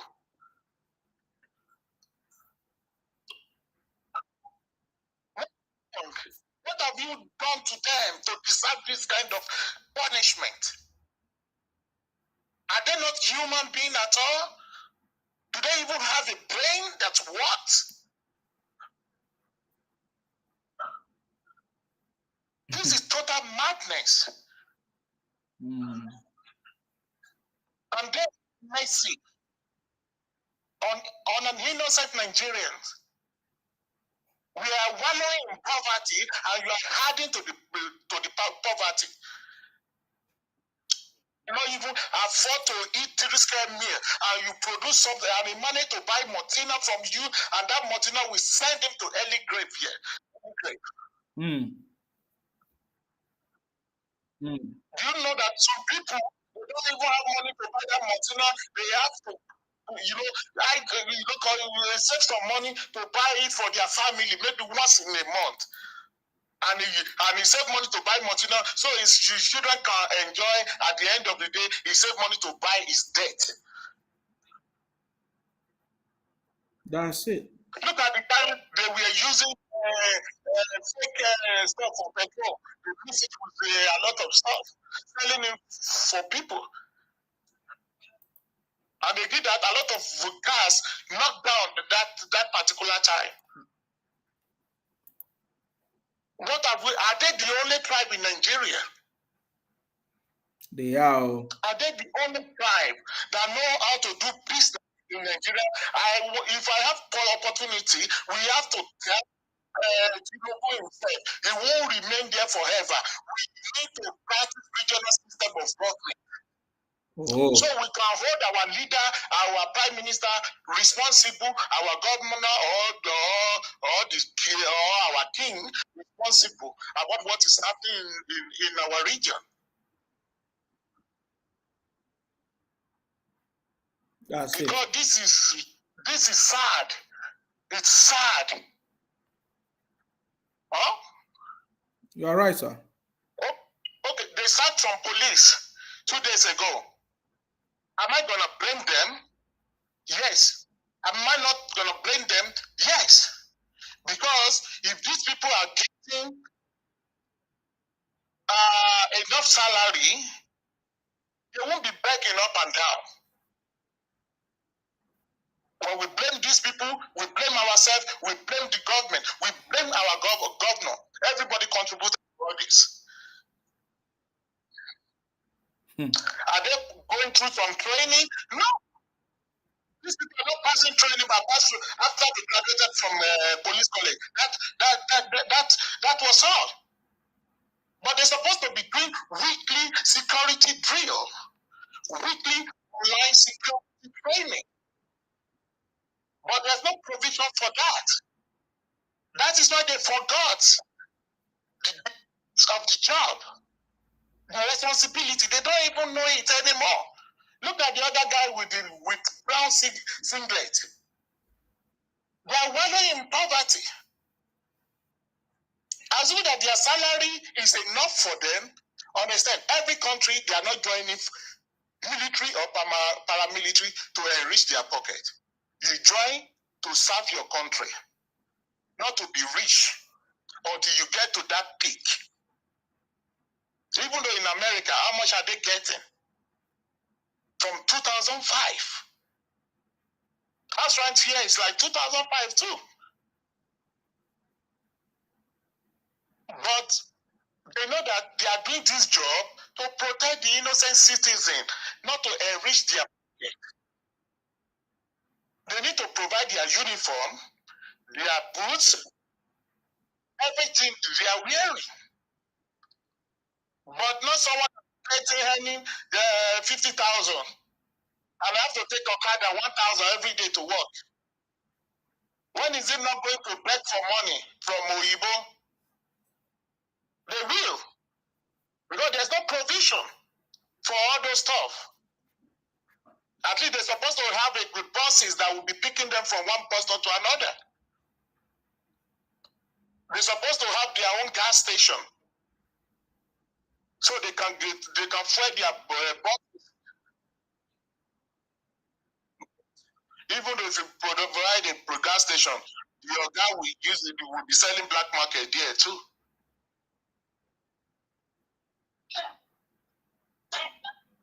And those innocent guys, they were sacked.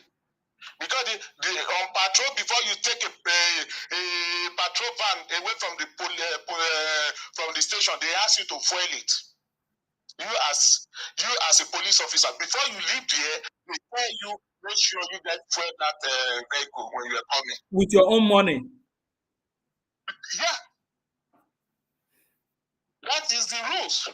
Completely wrong. You expect them to see where do you expect them to get money to buy fuel without begging for money on the road? Completely wrong. If that's what is happening. You understand? That is what is happening. Bitter truth.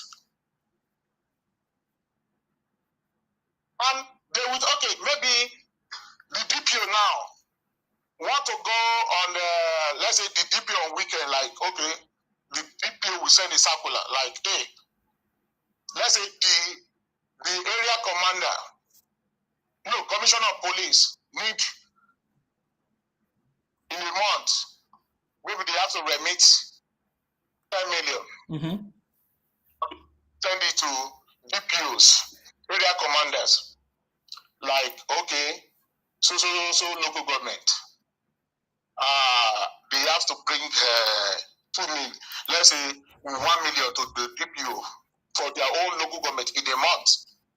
So the DPO will lie that they need 13 million to provide this division have to provide 13 million. So all the divisional station under that DPO, they have to send circular to them, like, hey, that police station has so village, we need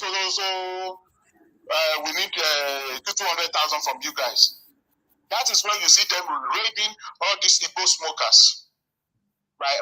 Very close to the month, the third week of the month. You see them grading people up and down. That is when you see them going to reserve and say, hey, you are cutting illegal trees.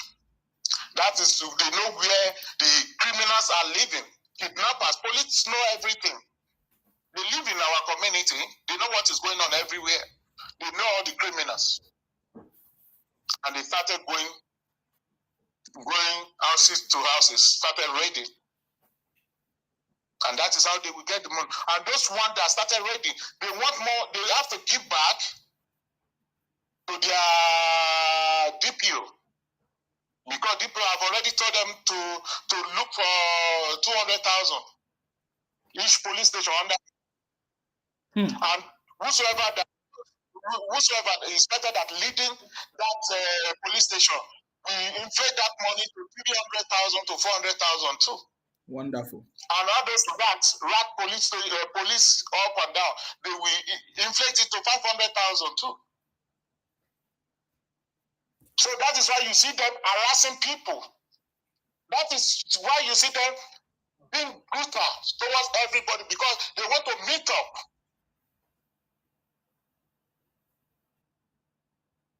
So what can government do about this? The corruption is killing us. If we don't keep corruption will consume us overnight. So police reformation, government have to do something fast. Fast. If you're commissioner of police and you have 10 houses, having housing estate, where did you get the money from? They need to question it. They have to question such police commissioner. How could the police commissioner or inspector general of police have houses in all 30-something states of Nigeria? There are a lot of police like inspector general like that. Owns houses in every estate in Nigeria.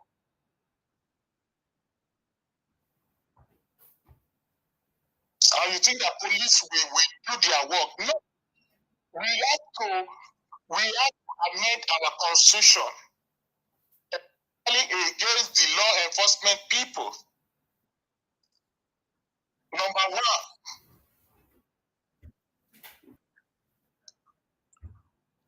how could the police renting their guns to criminals? How police are informants to criminals in Nigeria?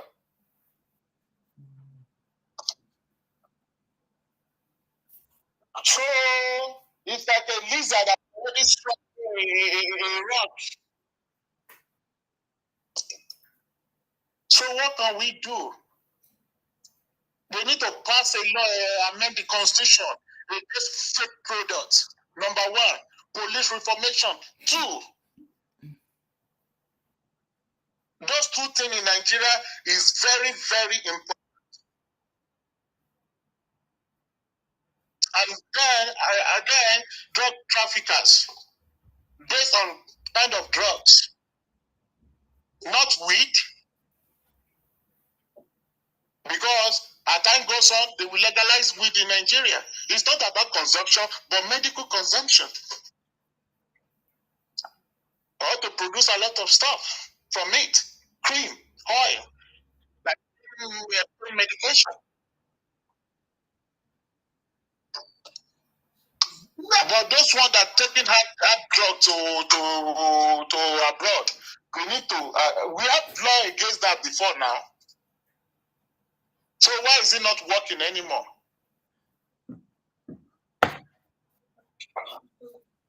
Wow. Well, God save Nigeria. God has already saved us. So President Tinubu is here. It's not going to be easy for him to finish everything. But there are many different ministries that can handle all these things.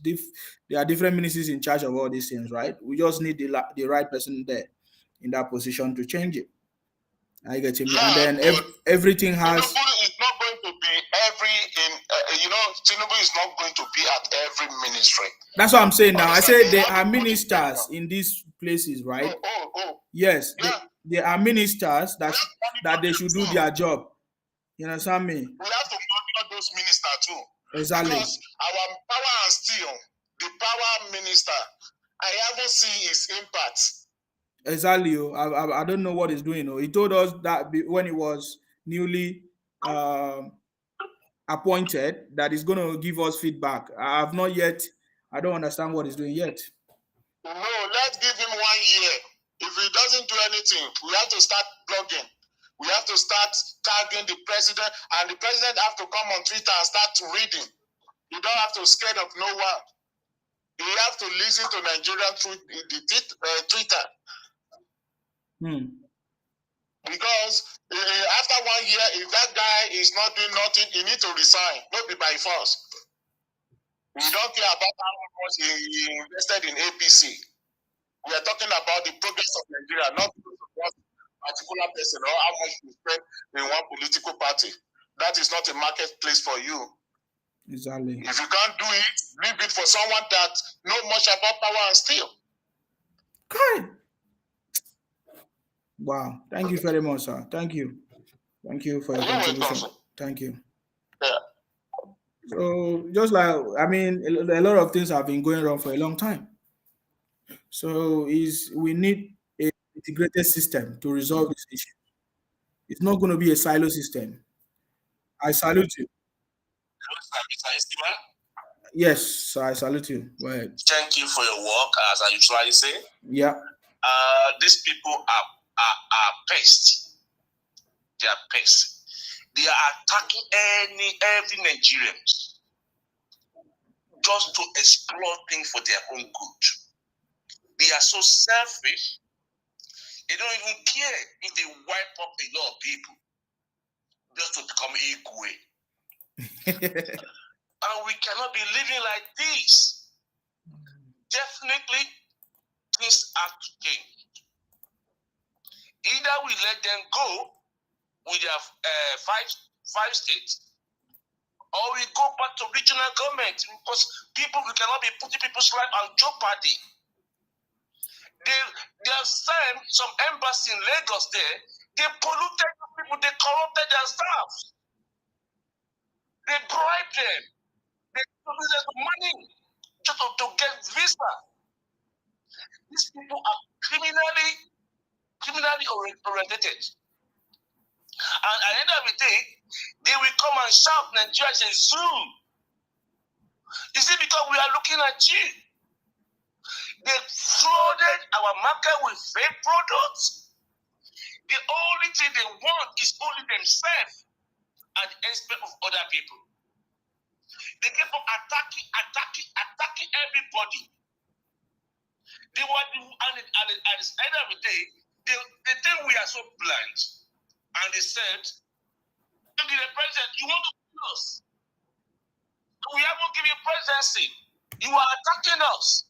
Mm-hmm. You are destroying our children. You are introducing all kinds of things to our children. You want to wipe us off without even giving you presidency. We have to do something in action. We have to do something quickly. We cannot live with this kind of lifestyle. This lifestyle is not our own way of life, particularly Yorubas. We don't look for money. We sharing morals. Money is good, but it's not by do or die. We feel for other people. It mustn't be only you. Other people must pray as well. You mustn't destroy their intestine. You mustn't destroy their eggs for you to be wealthy. Even small children, the innocent children that doesn't know anything in this world, you attack them. You produce fake milk, baby milk for those people. And you said, why God is angry with us? Why God will not be angry with you?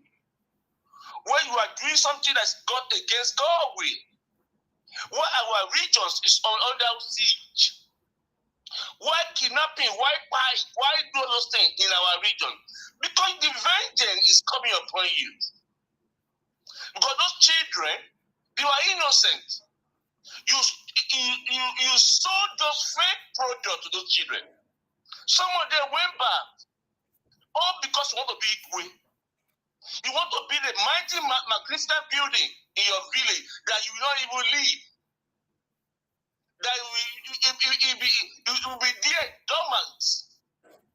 You want to throw one to the air at the expense of life.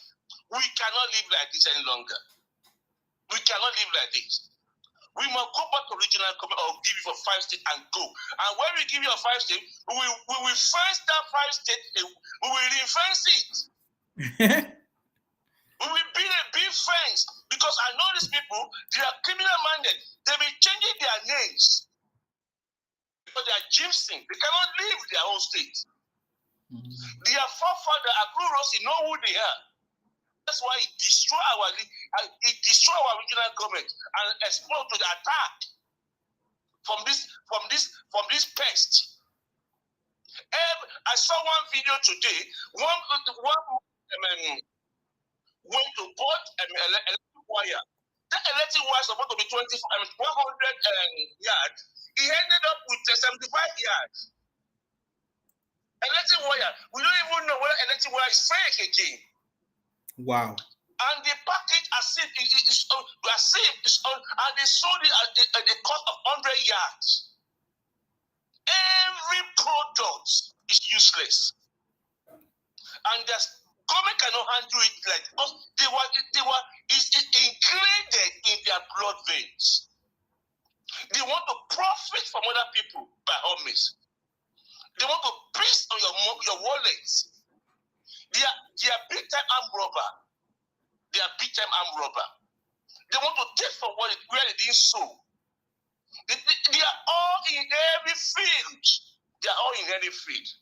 Even their food, even their drinks, even their electronics. We are under siege. We need to do something quickly. Either we let them go with their fire plot and we refence it seriously. Any one of them want to come to our country, we must follow our immigration laws. And there will be special immigration law for Biafra country. Because they are special people. We need to protect ourselves. And any one of them that we call changing his name or her name, if we catch you, you like imprisonment. If we catch you. Because I know that's what they will end up doing. Because they cannot stay down there. They are attacking everywhere. Attacking them in Togo, attacking them in Liberia, attacking them in South Africa, attacking everybody. You must do things to edify people. You must enhance people's destiny. You mustn't wipe destiny off. They were wiping destiny off. They were attacking speeches. All because you want to be Igwe, you want to be loud. You want to be loud. But other people must not be, they must not preach. We cannot live like this. I thank God they started starting their Biafra. I do not because they started starting their Biafra, we will not turn our searchlight onto them. To know who are these people said. They expose their backside by themselves. They show us who they are. In Nigeria, we are not aware of this criminality behavior of these people. Or why? But the moment they start starting Biafra, we take a second look at these people.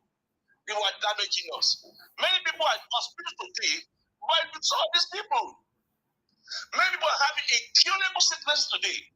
As a result of these people, many people have gone to accidents. As because of this people, fake motor park materials. Many people have gone to their hailing grave. I saw these people. Many buildings have collapsed. I saw these people. Many children, their children have died. I saw we cannot be living like this for goodness sake. We cannot be living like this. The most I'm afraid mostly is about my Yoruba time. Because most of them speak Yoruba. It's easy to mingle among us. Even if you give them their Biafra, because they can understand Yoruba very well. It's easy for them to mingle. We don't want them in our country. We don't want them. We don't have that Biafra, or we go back to regional government. We go back to regional government. And everybody structure their own governments. We need to protect ourselves from this siege. This attack is getting too much. They destroy virtually everything. And this idiot, they will come online, say Nigeria is who? Who is fully who? The best that's risky on people's life. That's called, and they will come and tell you, we are the richer of my foods. Richer my food. They are industrious. Yeah, you are industrious. You are attacking everybody. By producing fake chemicals. Yes. By killing people. By sending people to the grave. They will say they are this lousy noise makers. As I be saying it, my brother, that we are not on Saturday, you normally treat regional government issue. Yes. I wanted to start doing it again, my brother. Yes, we need to shine more light on it. This life is so risky for us.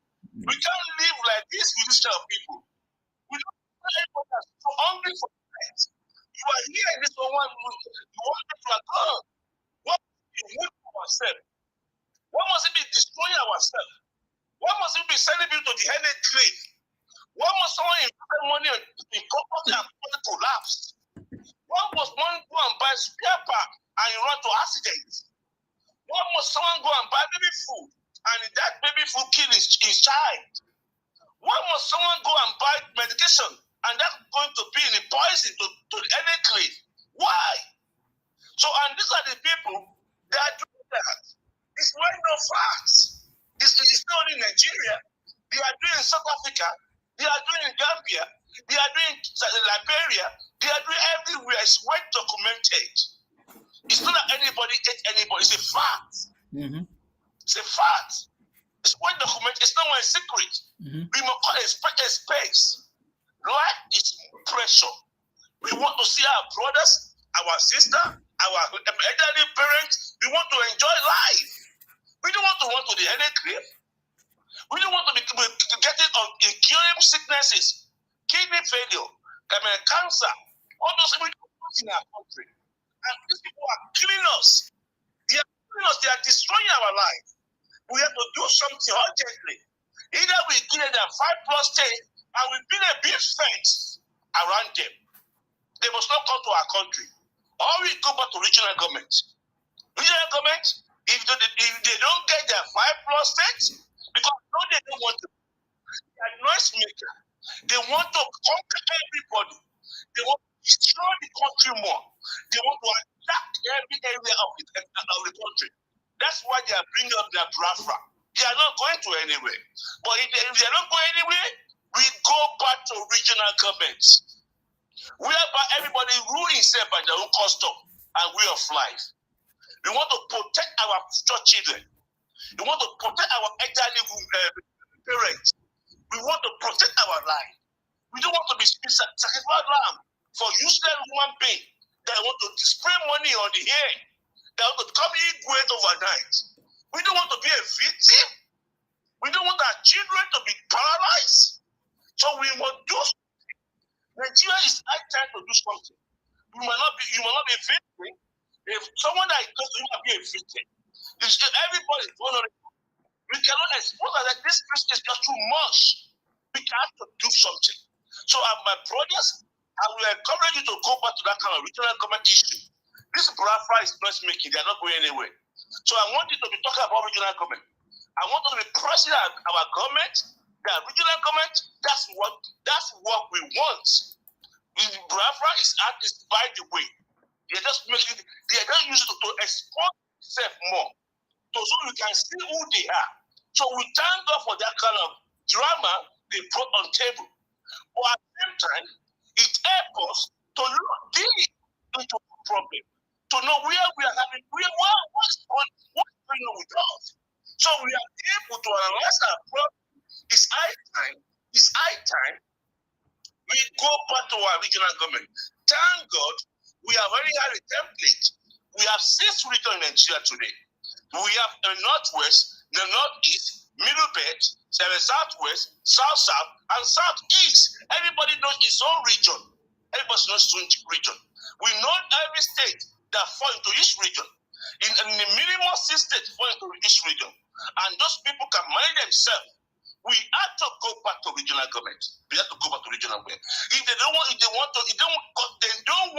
government, these are people, they don't want regional government. After all the tribe in Nigeria, this Biafra are the only one, they are kicking against regional government because they are pressing on us.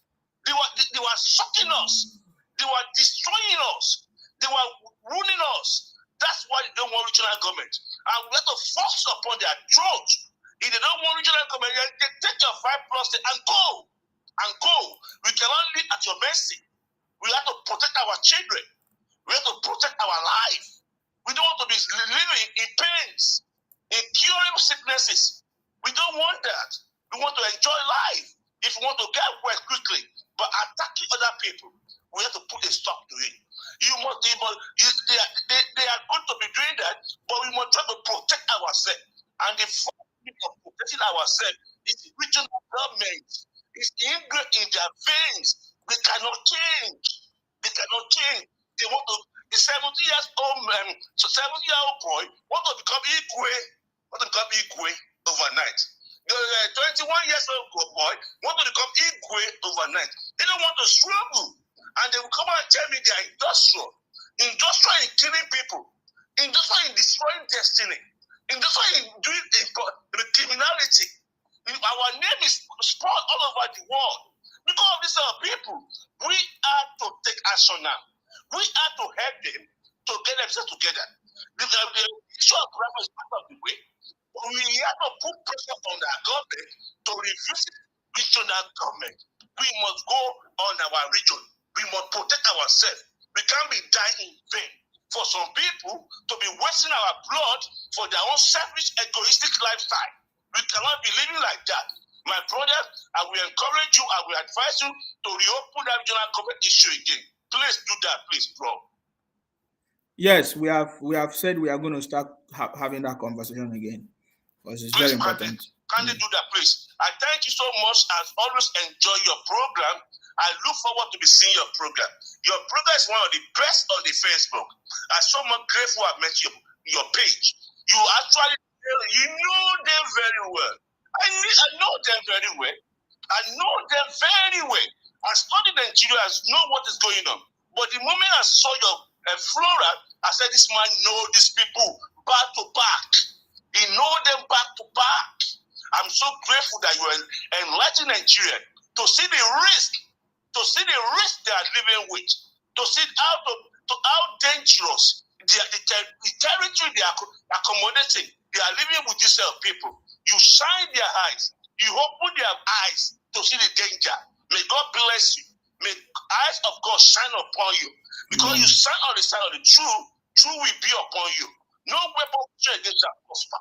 God bless you. Thank you, good night. Thank you very much for your contribution, sir. Thank you very much. I appreciate that. Okay, that was a wonderful contribution, guys. Yeah, we already know that we need to do something differently for everything to work. If we talk about all the ministries in Nigeria, we can see that something is not okay. But thank God we have new ministers. We want to see their plans. We want to know what they are doing to correct all these things. Suleiman Oladipo Akani on YouTube, I salute you. Thank you very much. Thank you very much. I see you, Suleiman Oladipo Akani on YouTube. Thank you very much. Very much. So, guys, I think we have done our 2 hours. As you can see, I'm feeling kind of sleepy. I need to just rest because I've been working so hard. So, yeah, I will come back. Tomorrow is Saturday. We talk about our original system, what we think can be done differently to move this country forward. That is what we are going to be doing. I'm sorry I might not be able to pick up because now people call me now. Hello, Saisuma. Yes, I salute you. Good morning, sir. Please go ahead.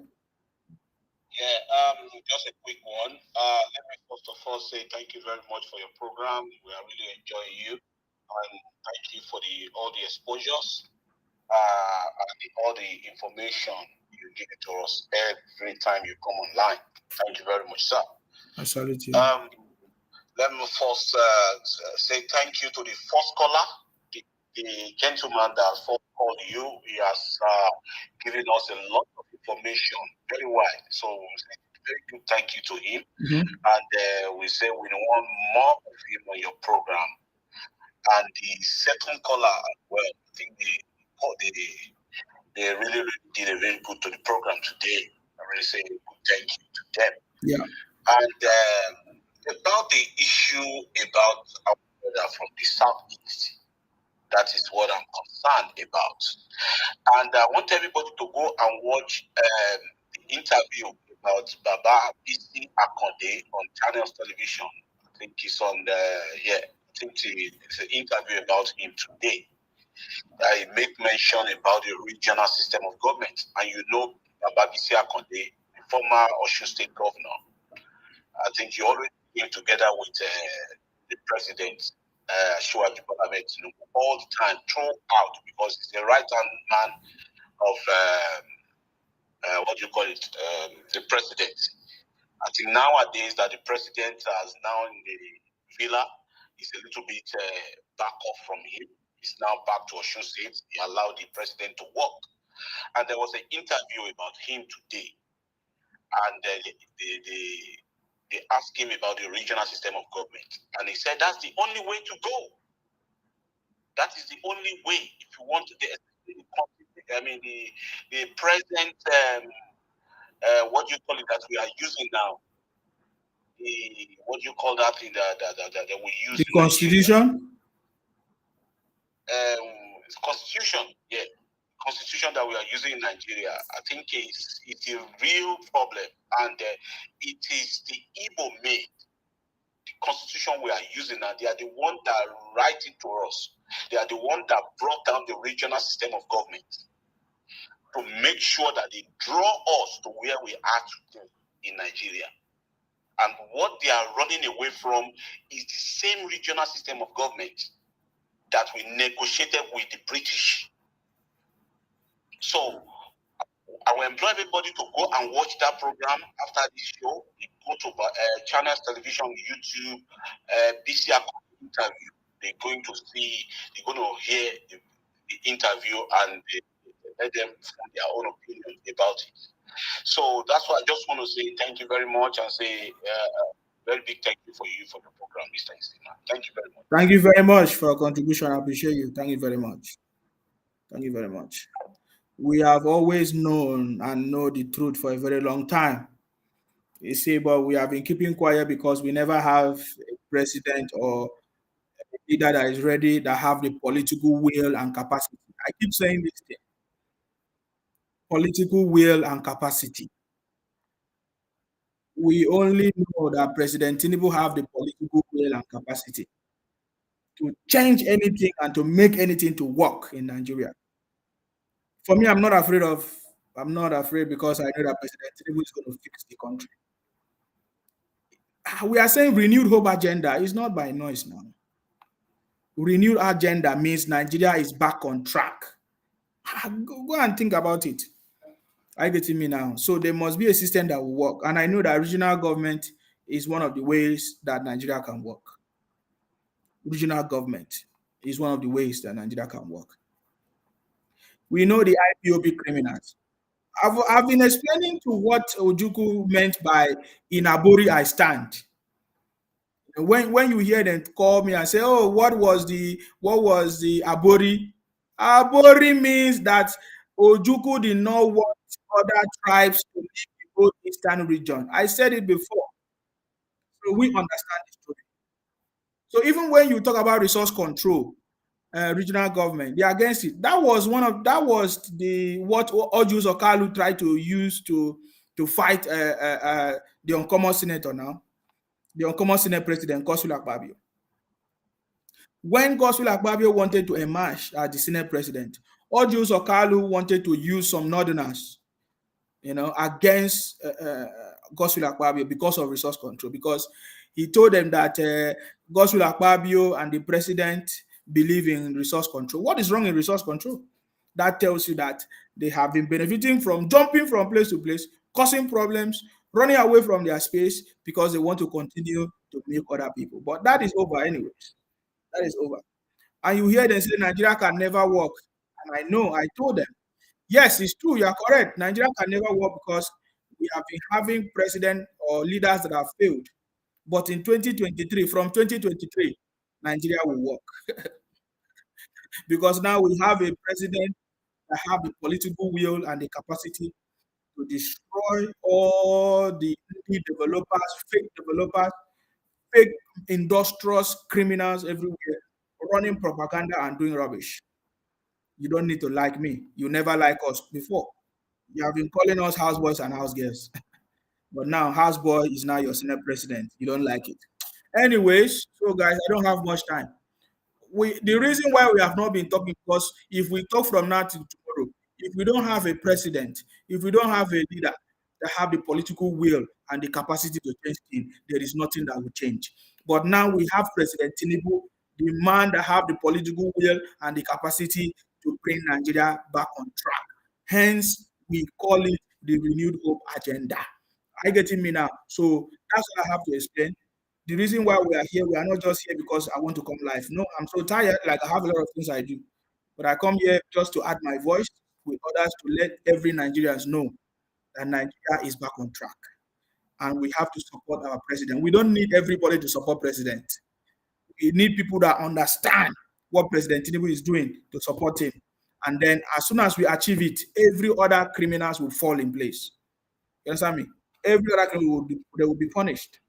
It's as simple as that. So thank you very much, guys. It's been a wonderful day. We have done our 2 hours. That is my job. My job, 2 hours, that's it. I get me now. So you need to calculate all my 2 hours that I've been doing. You know how much that costs. All right, guys. Our prayers remain with the president. Not just the president, with his team. Um, Everybody working under President Tinubu today for good health, wisdom, and understanding. Because this is what is important: good health, wisdom, and understanding to make the right decisions, to choose the right people to work with him, the right policies, and to make the right decision that is going to deliver this country from the shackled criminals that have been ruling us for a very long time, or that have kept us in this condition for a very long time. Emefiele number one, an Igbo man. I told you before. I mentioned this thing before. The Nigerian Labour Congress was an Igbo man, Chris Ike, that failed us. The finance minister, the same thing. What do you want us to say? Don't allow me to go deep.